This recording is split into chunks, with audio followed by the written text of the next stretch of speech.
दोस्तों हम लोगों ने कल एक नई शुरुआत की थी एक नए सब्जेक्ट के साथ और वो था हमारा नेगोशिएबल इंस्ट्रूमेंट्स एक्ट। कल मैंने आपको बताया था बहुत ही मजेदार बहुत ही टेक्निकल सब्जेक्ट है जिसको हम लोग समझने की कोशिश करेंगे सीखने की कोशिश करेंगे। तो कल का जो हमारा डिस्कशन था प्राइमरीली बेसिक कॉन्सेप्ट्स के बारे में था जिसमें हमने समझा था what is a promissory note, what is a bill of exchange, what is a cheque और जो इन एंड अराउंड की चीजें थी जो समझना जरूरी था आपको एक बेसिक प्रमाइस एस्टैब्लिश करने के लिए वो सब कुछ बच्चे हम लोगों ने डिस्कस किया था। अब जो बच्चे आज का हमारा ये जो लेक्चर 2 है इसमें प्राइमरीली हम लोग डिस्कस करने वाले हैं दो रिलेटेड कॉन्सेप्ट्स को जो बहुत इंपॉर्टेंट भी हैं। अगर हम एग्जाम पर्सपेक्टिव से देखें तो बहुत ज्यादा इंपॉर्टेंट है। वो है the concept of holder and the concept of holder in due course. ये दोनों ही जो आइडियाज हैं मैं इनको आइडियाज इसलिए बोल रहा हूं क्योंकि बहुत ही ज्यादा रिलेटेड है और कुछ कॉन्सिक्वेंशियल चीजों पर रिलाई करते हैं। समझाऊंगा कि मैं क्या कहना चाह रहा हूं तो इसको हम लोग समझेंगे। तो बेसिक एजेंडा हमारा ये रहेगा। सबसे पहले होल्डर क्या होता है, फिर होल्डर इन ड्यू कोर्स क्या होता है, इन दोनों के बीच में डिफरेंसेस क्या है, होल्डर इन ड्यू कोर्स होने के फायदे क्या हैं, ठीक है। तो these would be the basic things. बाद में केस लॉस को कवर करेंगे जो इन्हीं कॉन्सेप्ट्स को और अच्छे से हमको समझाएंगे जिससे एक होता है ना होलिस्टिक अप्रोच के साथ हमारा एक टॉपिक कंप्लीट हो जाएगा, ठीक है। तो आपको थोड़ा सा अपना दिमाग खोल के रखना है, नोट्स की कॉपी को तैयार रखना है, अपने पेन को रेडी रखना है और जो भी कुछ मैं बताऊं आपको समझाऊं उसको नोट करते चलना है। देखो थोड़ी सी तो डिटेलिंग है तो आपका लिखना भी जरूरी है, नोट्स बनाना भी जरूरी है। अगर आप अपने आप को आगे चल के परेशान नहीं करना चाहते हो तो जो भी कुछ मैं बताऊं आपको जैसे कि एसेंशियल प्रीरिक्विजिट है किसी भी चीज की उसको नोट जरूर करना, नोट भी करना बच्चे और समझना भी, ठीक है।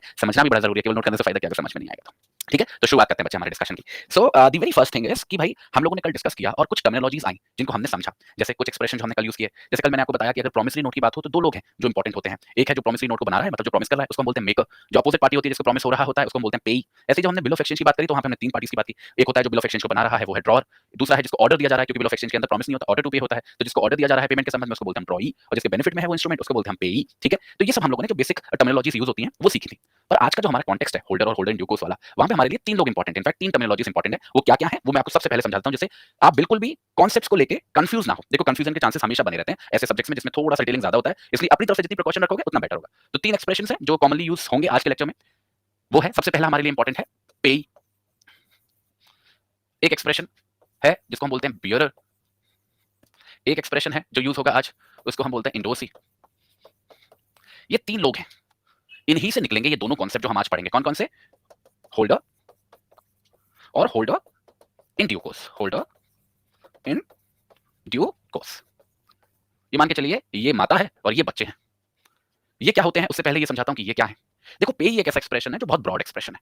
इसमें जब भी जिस भी व्यक्ति के फेवर में कोई इंस्ट्रूमेंट बनता है चाहे वो फिर बिल ऑफ एक्सचेंज हो चाहे वो प्रॉमिसरी नोट हो हम उस बंदे को पे बोलते हैं। तो जिसको प्रॉमिस हो रहा है जिसके फेवर में कोई ऑर्डर है उसको हम बोलते हैं पे। पे के अलावा दो कैटेगरीज हो सकती है, मतलब दो कैटेगरी में कोई व्यक्ति आ सकता है जो पैसा पाने में सक्षम है, मतलब जिसको पैसा मिलेगा किसी भी इंस्ट्रूमेंट के अंदर। पहला है बियरर और दूसरा है एंडोसी। देखो बच्चे जितने भी इंस्ट्रूमेंट्स होते हैं चाहे वो नेगोशिएबल इंस्ट्रूमेंट्स हो बिल ऑफ एक्सचेंज हो, सॉरी चाहे वो प्रॉमिसरी नोट हो बिल ऑफ एक्सचेंज हो, मतलब जो भी नेगोशिएबल इंस्ट्रूमेंट्स होते हैं वो प्राइमरीली दो कैटेगरी में हम उनको डिवाइड कर सकते हैं समझने के लिए। कुछ इंस्ट्रूमेंट्स होते हैं जो बीआरआर इंस्ट्रूमेंट्स होते हैं ये कैटेगरी वाले, और कुछ इंस्ट्रूमेंट्स होते हैं जो एंडोसमेंट पे डिपेंड करते हैं। फर्क क्या है? किसी भी इंस्ट्रूमेंट को हम बीआरआर इंस्ट्रूमेंट तब बोलते हैं जहां पे उस इंस्ट्रूमेंट को सेटिस्फाई किया जा सकता है केवल इस आधार पर कि किसी फलाने व्यक्ति के पास वो इंस्ट्रूमेंट है। अगर किसी व्यक्ति के पास किसी फलाने इंस्ट्रूमेंट का पोजेशन है और वो इंस्ट्रूमेंट ऐसा है कि उसमें बीयरर पेमेंट अलाउड है तो इस व्यक्ति को वो पैसा मिल जाएगा। इसमें केवल पोजेशन इंपॉर्टेंट होता है, मतलब एक व्यक्ति इंस्ट्रूमेंट को बियर कर रहा है that in self is sufficient, उसके अलावा हमको और कुछ नहीं चाहिए। पर वहीं दूसरी तरफ जब कोई इंस्ट्रूमेंट होता है जिसमें एंडोसमेंट होती है उसके संबंध में केवल इंस्ट्रूमेंट का पोजेशन होना काफी नहीं होता है। वहां पे जिस व्यक्ति के नाम से एंडोसमेंट हुई है वही व्यक्ति सक्षम होता है उस इंस्ट्रूमेंट के आधार पर पैसा पाने के लिए, उसको डिस्चार्ज करवाने के लिए। तो इंडोसमेंट का मतलब हो गया जैसे मैं किसी फलाने एक्स नाम के व्यक्ति से इंडोसमेंट कर रहा हूं, तो अगर मैंने एक्स नाम के व्यक्ति के नाम से इंडोसमेंट किया है तो केवल एक्स नाम का व्यक्ति ही पैसा पा सकेगा। पर वहीं अगर मेरा इंस्ट्रूमेंट बियरर होता, मैंने उसको बियरर कैटेगरी में डाला होता तो वो किसी के भी हाथ में जाए, एक्स के हाथ में जाए, वाई के हाथ में जाए, जेड के पास हाथ में जाए, उसके हाथ में है अगर वो इंस्ट्रूमेंट तो वो सेटिस्फाई हो सकता है। अब ये जो इंस्ट्रूमेंट को सेटिस्फेक्शन दिलाने वाली बात है, उसको डिस्चार्ज करने वाली बात है, वहीं से ये कॉन्सेप्ट्स राइज होते हैं बच्चे। क्योंकि यही जो लोग हैं जिनको हम पेई के नाम से बुला रहे थे, बियरर के नाम से बुला रहे थे, इंडोसी के नाम से बुला रहे थे, यही होल्डर या फिर होल्डर इन ड्यू कोर्स की डेफिनेशन में आके गिरेंगे आज। क्योंकि किसी भी इंस्ट्रूमेंट का सेटिस्फेक्शन या तो होल्डर को मिलता है या फिर होल्डर इन ड्यू कोर्स को मिलता है। तो आप ये हो चाहे ये हो चाहे ये हो, आपको इन दोनों में से किसी एक कैटेगरी में गिरना पड़ेगा अगर आपको अपना इंस्ट्रूमेंट सेटिस्फाई करना है तो। ये बेसिक सी बात है। सबसे पहले बताता हूं कि ये होल्डर वाला सिचुएशन क्या है और बहुत ध्यान से सुनिएगा। आइडियाज बहुत सिंपल है, बस यही है कि हमारे दिमाग में जो क्रोनोलॉजी है वो सही बने। क्रोनोलॉजी एक बार अगर हम लोग अपने दिमाग में बना लिए फिर हमको कोई प्रॉब्लम नहीं आती है, ठीक है। तो सबसे पहले समझते हैं कि कब हम मानेंगे कि कोई बेनिफिशियरी होल्डर की डेफिनेशन में गिर रहा है। देखो होल्डर होने के लिए सबसे पहली रिक्वायरमेंट होती है कि ये जो व्यक्ति है ये एंटाइटल्ड होना चाहिए। एंटाइटल्ड होने का मतलब है इसके पास अधिकार होना चाहिए, एंटाइटल्ड होना चाहिए। और किस चीज की तरफ इसका एंटाइटलमेंट होना चाहिए? इसका एंटाइटलमेंट होना चाहिए बच्चे पोजेशन के ऊपर। किस चीज का पोजेशन बच्चे? उस इंस्ट्रूमेंट का। अभी समझाता हूं मैं आपको ये बात। देखो सबसे पहला टेस्ट ये एस्टेब्लिश करने का कि फलाना व्यक्ति होल्डर है या नहीं, वो ये जज करना है कि क्या उसके पास अधिकार है उस इंस्ट्रूमेंट के कब्जे का। इंस्ट्रूमेंट मतलब वो जो भी है, प्रॉमिसरी नोट है, बिल ऑफ एक्सचेंज जो भी है, क्या उसके पास अधिकार है उसके पोजेशन का। इंपॉर्टेंट है यहाँ पे बच्चे possession. That person has a right to possession of that instrument. ये क्वेश्चन है। अब यहाँ पे बड़े ध्यान से समझना बच्चों, मैं ये नहीं कह रहा कि किसी व्यक्ति के पास पोजेशन होगा तभी हम मानेंगे कि वो होल्डर है। मैं पोजेशन एज अ फैक्ट की बात नहीं कर रहा, मैं ये नहीं कह रहा कि पोजेशन होना चाहिए तभी होल्डर मानेंगे।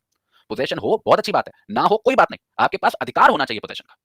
You must be entitled to the possession of that particular instrument, सबसे पहली चीज। दूसरी चीज जो इसी से रिलेटेड है पर मैं आपको टुकड़े में बांट के बता रहा हूं, ये जो अधिकार है ना किसी भी इंस्ट्रूमेंट की पोजेशन का, देखो अधिकार तो हजारों तरीके से आ सकता है, डायरेक्टली आ सकता है, इनडायरेक्टली आ सकता है, पर होल्डर बनने के लिए ये जो आपका राइट होना चाहिए, जो आपका एंटाइटलमेंट होना चाहिए, ये आपके खुद के नाम से होना चाहिए, in your own name, in your own name. मतलब इसका कहने का मतलब क्या है कि आपकी जो अधिकारिकता है उस इंस्ट्रूमेंट का पोजेशन पाने की, वो आपके खुद के नाम से होना चाहिए। आपकी जो अधिकारिकता का सोर्स है वो कोई अन्य व्यक्ति नहीं होना चाहिए। You yourself in your own capacity capable होने चाहिए उसका कब्जा क्लेम करने के लिए, उसका पोजेशन पाने के लिए, बहुत जरूरी है। ठीक है, तो कभी भी किसी दूसरे व्यक्ति का इसमें इंटरफेरेंस अलाउड नहीं होगा। ठीक है, तीसरी बात जो इसी बात से निकलती है, तीसरी बात यह है कि कोई भी बेनिफिशियरी मतलब बेनिफिशियल ओनर होल्डर नहीं बन सकता है। कौन नहीं बन सकता है बच्चे होल्डर? Beneficial owner. अब ये बेनिफिशियल ओनर का मतलब क्या, ये समझो आप। आपने एक टर्म सुना होगा, बहुत कॉमन टर्म है, बेनामीदार। सुना है? बेनामी ट्रांजैक्शंस, बेनामीदार। समझते हो उसका मतलब क्या है बच्चे? अगर कभी भी एक ऐसी स्थिति हो कि किसी भी इंस्ट्रूमेंट पे नाम किसी व्यक्ति का हो, नाम किसी व्यक्ति का हो और उसको क्लेम कोई दूसरा व्यक्ति कर रहा हो। ऐसा कई बार आपने देखा होगा कि लोग ऐसा आर्गुमेंट करते हैं, अरे यार ये जो प्रॉपर्टी है या फिर ये जो चीज है, ये भले ही इस व्यक्ति के नाम से है पर ये मैंने ली है, तो मेरी ही समझो। I am the beneficial owner of this. वो तो मैंने उसके नाम पे करा दी थी फॉर व्हाटएवर रीजंस, प्रॉपर्टी वो मेरी ही है। तो नाम किसी का होना और बाय डिफैक्टो वो किसी और की प्रॉपर्टी होना, ये बहुत कॉमन चीज है। तो कभी भी बच्चे नेगोशिएबल इंस्ट्रूमेंट्स के संबंध में ये जो बेनामी वाला कॉन्सेप्ट है ये लागू नहीं हो सकता है। केवल वही व्यक्ति होल्डर बनने में सक्षम है जिसका नाम उस इंस्ट्रूमेंट पे है। कोई भी व्यक्ति किसी भी इंस्ट्रूमेंट के संबंध में ये नहीं बोल सकता कि भाई मेरा नाम नहीं है पर वो डिफैक्टो मेरा है, क्योंकि फलाना फलाना मैंने कंसीडरेशन पे किया, ये है वो है। We don't care. अगर आपका नाम नहीं, you can't be the holder, as simple as that. तो कभी भी कोई भी बेनिफिशियल ओनर क्लेम नहीं कर सकता एंटाइटलमेंट होल्डर बनने की। ये तीनों चीजें बच्चे एक दूसरे से जुड़ी हुई हैं। पोजेशन का अधिकार होना, अपने खुद के नाम पे होना, और कोई भी अन्य व्यक्ति उसमें घुस नहीं सकता है। क्लियर है? यहां तक बात क्लियर है? आखिरी और बहुत ही ज्यादा महत्वपूर्ण रिक्वायरमेंट ये है कि ये जो व्यक्ति है इसके पास ना केवल कब्जे के ऊपर अधिकारिकता हो, इसके पास ये भी अधिकारिकता होना चाहिए कि वो उस इंस्ट्रूमेंट के आधार पर वो जो पैसा है, जिस अमाउंट के संबंध में वो इंस्ट्रूमेंट है, उसको रिकवर कर सके। इसको बोलते हैं राइट टू रिसीव और रिकवर द अमाउंट। ये तो बहुत एसेंशियल है। कल जब मैं आपको पढ़ा रहा था प्रॉमिसरी नोट का कॉन्सेप्ट या बिल ऑफ एक्सचेंज का कॉन्सेप्ट, वहां मैंने आपको एक चीज बताई थी कि बहुत एसेंशियल है किसी भी प्रॉमिसरी नोट के लिए, किसी भी बिल ऑफ एक्सचेंज के लिए, कि वो जो अमाउंट है वो सर्टेन होना चाहिए, वो निश्चित होना चाहिए। वहीं से ये बात निकल के आती है कि जिस अमाउंट के लिए वो इंस्ट्रूमेंट है जिसका आप होल्डर बनने का क्लेम रेज कर रहे हो, उस अमाउंट को रिकवर करने की आपके पास अधिकारिकता होना चाहिए। मतलब you must on your own have the right to recover the money. अब ये बड़ा आपको लग रहा होगा कि सर मतलब क्या डिफरेंस है पोजेशन के ऊपर राइट होने में और रिकवरी के ऊपर राइट होने में? देखो बच्चे 90% केसेस में कोई डिफरेंस नहीं होगा। जिसके पास पोजेशन का अधिकार होगा इंस्ट्रूमेंट का, उसके पास पेमेंट का भी अधिकार होगा, ऑब्वियस सी बात है। बट ऐसा हमेशा हो, it is not essential, and that is the reason कि हम लोगों ने एक सेपरेट रिक्वायरमेंट बनाया है उस चीज को। क्या सेपरेट रिक्वायरमेंट बनाया है कि एक तरफ there should be a right to possession of the instrument और दूसरी तरफ there should be a separate right to the payment of money, right to recover the money. तो कोई भी बंदा जो कह रहा है कि मैं होल्डर हूं, उसको ये साबित करना पड़ेगा कि उस इंस्ट्रूमेंट के अंदर जो पैसा लिखा हुआ है उसको पाने का उसका अधिकार है उसके खुद के नाम से, कि अगर वो चाहे तो उस पैसे को रिकवर कर सकता है, is legally entitled to that money. Clear है? तो कोई भी बंदा, वो चाहे पेई हो, चाहे बियरर हो, चाहे एंडोसी हो, जो इन चार रिक्वायरमेंट्स को सेटिस्फाई करेगा वही होल्डर बनने के काबिल माना जाएगा। तो होल्डर बनना है तो ये चारों रिक्वायरमेंट्स पूरी करनी है, तभी आप जो हमारा एनआई एक्ट का सेक्शन 8 है, सेक्शन 8 उसको सेटिस्फाई करोगे, और जो बाकी के बेनिफिट्स हैं जो इंस्टीट्यूट के अंदर अलग अलग जगह पे दिए गए हैं एक होल्डर को, वो आपको मिल पाएंगे। और ये बहुत स्ट्रिक्ट कंप्लायंस है। ठीक है, होल्डर के बाद जो दूसरा डिस्कशन है, जो दूसरा कॉन्सेप्ट है, वो है बच्चे होल्डर इन ड्यू कोर्स का। होल्डर इन ड्यू कोर्स, अभी बस समझने की कोशिश करना, सारी चीजें क्लियर हो जाएंगी धीरे धीरे। होल्डर इन ड्यू कोर्स का कॉन्सेप्ट। अब ये जो होल्डर इन ड्यू कोर्स का कॉन्सेप्ट है ये भी कुछ रिक्वायरमेंट्स पे डिपेंड करता है, पर ये रिक्वायरमेंट्स होल्डर होने की रिक्वायरमेंट से बिल्कुल अलग है। कॉन्सेप्ट रिलेटेड है पर रिक्वायरमेंट्स बिल्कुल अलग है, बिल्कुल सेपरेट है, बिल्कुल डिफरेंट है, कोई ओवरलैप नहीं उनमें। जैसे कि जो सबसे पहली रिक्वायरमेंट है होल्डर इन ड्यू कोर्स कहलाने के लिए, वो है बच्चे कंसीडरेशन। ये बहुत बड़ा डिफरेंस है, ये इनफैक्ट प्राइमरी डिफरेंस है किसी एक व्यक्ति में जिसको हम होल्डर बोल रहे हैं और किसी दूसरे व्यक्ति में जिसको हम होल्डर इन ड्यू कोर्स बोल रहे हैं। क्योंकि बच्चे होल्डर बनने के लिए कंसीडरेशन का मौजूद होना जरूरी नहीं होता है, पर वहीं दूसरी तरफ कोई व्यक्ति holder in due course section 9 के हिसाब से तभी बन सकता है जब वो कंसीडरेशन पे किया हो। तो फॉर एग्जांपल अगर मैंने कोई इंस्ट्रूमेंट बनाया, कोई प्रॉमिसरी नोट बनाया, और वो मैंने आपको दिया, फॉर एग्जांपल 5000 के अमाउंट का प्रॉमिसरी नोट बनाया और वो मैंने आपको दिया, पर आपसे बदले में कुछ नहीं लिया, तो आप एक बार को होल्डर तो बन सकते हो अगर आप रिक्वायरमेंट्स को पूरा करते हो जो सेक्शन 8 में पढ़ी हमने, पर आप होल्डर इन ड्यू कोर्स नहीं बन पाओगे कभी भी, क्योंकि आपने कंसीडरेशन नहीं पे किया in exchange of that. Consideration का मतलब समझते हो? अगर नहीं याद है तो एक बार कॉन्ट्रैक्ट का सेक्शन 2D देख लेना। कंसीडरेशन का मतलब कुछ भी नहीं होता, एक्सचेंज ऑफ प्रॉमिसेस। भाई आपको कुछ मिल रही है, उसके बदले में क्या दे रहे हो आप, दैट इज इट। वो कुछ भी चीज हो सकती है, पर जैसे कि कॉन्ट्रैक्ट के कानून में भी होता है कि ये जो कंसीडरेशन है जो पे की जा रही है, वो बच्चे जरूरी है कि वो लॉफुल होनी चाहिए और साथ ही साथ वैल्यूएबल होनी चाहिए। लॉफुल होनी चाहिए और वैल्यूएबल होनी चाहिए। लॉफुल का मतलब क्या है बच्चे? हमारे इंडियन कॉन्ट्रैक्ट एक्ट के सेक्शन 23 के हिसाब से हर एक वो कंसीडरेशन जो किसी भी इलीगल पर्पस के लिए है, मतलब इलीगल काम के लिए है, जिसका ऑब्जेक्ट इलीगल है, वो कंसीडरेशन अनलॉफुल मानी जाती है, मतलब एक सही कंसीडरेशन नहीं मानी जाती। तो अगर कभी कोई ऐसा इंस्ट्रूमेंट हो गया जिसके बदले में कंसीडरेशन तो दी है पर वो इलीगल कंसीडरेशन है एज पर सेक्शन 23, तो फिर आप होल्डर इन ड्यू कोर्स नहीं बन सकते। जैसे फॉर एग्जांपल मैंने आपको 50,000 का इंस्ट्रूमेंट बना के दिया और आपने बदले में मुझे ये वादा किया कि 50,000 के इंस्ट्रूमेंट के बदले आप किसी के यहाँ चोरी करोगे या किसी का मर्डर कर दोगे, मतलब कुछ इलीगल काम करोगे, तो आपका ये जो कंसीडरेशन है वो अनलॉफुल होने की वजह से नॉन एक्जिस्टेंट माना जाएगा, मतलब उसकी कोई वैल्यू नहीं है और आप होल्डर इन ड्यू कोर्स नहीं बन पाओगे। तो your consideration has to be lawful और साथ ही साथ आपकी जो कंसीडरेशन है वो वैल्यूएबल होना चाहिए। वैल्यूएबल का मतलब क्या है? मतलब जो भी चीज आप कंसीडरेशन में दे रहे हो, जिसको आप कंसीडरेशन बता रहे हो, उसकी वैल्यू होनी चाहिए in the eyes of law. Value होने का मतलब क्या है? वैल्यू होने का मतलब है कि भाई हम जिसको जज कर सकें। फॉर एग्जाम्पल मैं आपको 10,000 का प्रॉमिसरी नोट दे रहा हूं, आप बदले में मेरे को गुड्स प्रोवाइड कर रहे हो, कोई सामान प्रोवाइड कर रहे हो, कोई टीवी दे रहे हो, कोई फोन दे रहे हो, वैल्यूएबल है। हाँ, ये बात सही है कि यहाँ पे एडिक्वेसी ऑफ वैल्यू क्वेश्चन नहीं होगी, मतलब जरूरी नहीं है कि मैं आपको 10,000 का प्रॉमिसरी नोट दे रहा हूं तो आप मेरे को 10,000 की चीज दोगे तभी उसको वैल्यूएबल कंसीडरेशन मानेंगे। नो, हम लोग पर्याप्तता नहीं देखते हैं, एडिक्वेसी नहीं देखते हैं, कंसीडरेशन होनी चाहिए, जो भी कंसीडरेशन है उसकी कोई वैल्यू नहीं चाहिए, फिर वो चाहे कितनी, भले मेरे 10,000 के प्रॉमिसरी नोट के बदले आप 100 रुपए की चीज हो, उसकी वैल्यू होनी चाहिए। जैसे मैंने आपको 10,000 का प्रॉमिसरी नोट दिया, आपने बदले में मेरे को आशीर्वाद दिया, आप बहुत बड़े बाबा टाइप हो, आपको लोग मानते हैं, आपने बदले में मुझे आशीर्वाद दिया कि हमेशा खुश रहना, ये कंसीडरेशन नहीं है। ये हो सकती है मेरे लिए बहुत इंपॉर्टेंट हो क्योंकि मेरी आस्था हो आप में, बट ये in the eyes of law consideration नहीं है, क्योंकि इसकी कोई वैल्यू नहीं है। सेंटिमेंटल वैल्यू है आपके लिए, इमोशनल वैल्यू है आपके लिए, बट कानून की नजर में इसकी वैल्यू नहीं है। तो जो सबसे एसेंशियल रिक्वायरमेंट होती है जो किसी व्यक्ति को होल्डर इन ड्यू कोर्स बनाती है बच्चों, वो होती है कंसीडरेशन, जिसका लॉफुल होना भी जरूरी है, जिसका वैल्यूएबल होना भी जरूरी है। समझ गए? अब यहां से आती है दूसरी रिक्वायरमेंट। ये रिक्वायरमेंट नहीं है, ये प्रैक्टिकलिटी समझो आप। कल आपको याद होगा मैंने आपको एक कॉन्सेप्ट पढ़ाया था मैच्योरिटी का, जिसके अंदर मैंने आपको सेक्शन 22, 23, 22, 24, 25 का सार बताया था, जिसके अंदर हम लोग समझ रहे थे कि कोई भी इंस्ट्रूमेंट कब मैच्योर होता है। जैसे मैंने आपको बताया था कि अगर कोई भी इंस्ट्रूमेंट है जो डेटेड है, उस डेट के तीसरे दिन मैच्योर होगा। कोई इंस्ट्रूमेंट इसमें महीना महीना लिखा हुआ है तो महीने की सेम डेट को मैच्योर होगा। दिन वाली बात है तो वो ओरिजिनल जो दिन है वो हम काउंट नहीं करते हैं। तो so on and so fourth जो रूल्स हैं मैच्योरिटी के संबंध में वो हमने पढ़े थे। और मैच्योरिटी का मतलब क्या है? मैच्योरिटी का मतलब एक वो समय जहां पे हम मानते हैं कि कोई भी नेगोशिएबल इंस्ट्रूमेंट ड्यू हो गया। ड्यू हो गया मतलब अब उसकी पेमेंट हो सकती है। फॉर एग्जाम्पल अगर मैं आपको कोई नेगोशिएबल इंस्ट्रूमेंट दे रहा हूं और उसमें डाल रहा हूं कि फलानी तारीख के बाद पैसे मिलेंगे, तो जब तक वो फलानी तारीख नहीं आएगी तब तक वो मैच्योर नहीं हुआ, तब तक वो ड्यू नहीं हुआ। ठीक है? अगर आपको किसी भी इंस्ट्रूमेंट के संबंध में होल्डर इन ड्यू कोर्स बनना है तो आप किसी भी इंस्ट्रूमेंट की मैच्योरिटी से पहले ही बन सकते हो, बाद में नहीं। कोई भी इंस्ट्रूमेंट है जब तक वो मैच्योर नहीं हुआ है, मतलब जब तक उसके अंदर जो अमाउंट है वो ड्यू नहीं हुआ है, तब तक आप उसके संबंध में कंसीडरेशन देके होल्डर इन ड्यू कोर्स बन सकते हो।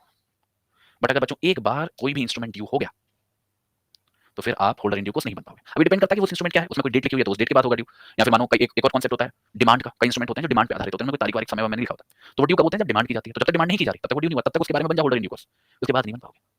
तो कोई इंस्ट्रूमेंट है जो मैच्योर हो चुका है, अब उसको ट्रांसफर कर रहे हो आप और कंसीडरेशन देके ले रहे हो, तो आप होल्डर इन ड्यू कोर्स नहीं बनोगे। जो भी डीलिंग है किसी भी इंस्ट्रूमेंट के संबंध में होल्डर इन ड्यू कोर्स के बनने के लिए बिफोर मैच्योरिटी ही होनी चाहिए। होल्डर के साथ ऐसा नहीं है, आप किसी इंस्ट्रूमेंट का होल्डर बन सकते हो मैच्योरिटी के बाद भी। अगर मैच्योरिटी के बाद भी आपको अगर कोई इंस्ट्रूमेंट प्राप्त होता है क्योंकि वहां पे कंसीडरेशन वगैरह की जरूरत नहीं है, तो आप बन जाओगे holder. But holder in due course आप मैच्योरिटी से पहले ही बन सकते हो, एक बहुत बड़ा डिफरेंस है। ठीक है? तो मैच्योरिटी का जो कॉन्सेप्ट है वो बहुत ही इंपॉर्टेंट है। और आखिरी और सबसे ज्यादा प्रैक्टिकल अगर मैं बोलूं, जिसपे सबसे ज्यादा हल्ला होता है कोर्ट के अंदर, वो ये है कि होल्डर इन ड्यू कोर्स बनना बहुत जिम्मेदारी का काम है। कोई भी व्यक्ति जो होल्डर इन ड्यू कोर्स होने का क्लेम रेज कर रहा है किसी भी डॉक्यूमेंट के संबंध में, उसके पास सफिशिएंट बिलीव होना चाहिए। और ये सफिशिएंट बिलीव किस चीज के संबंध में है?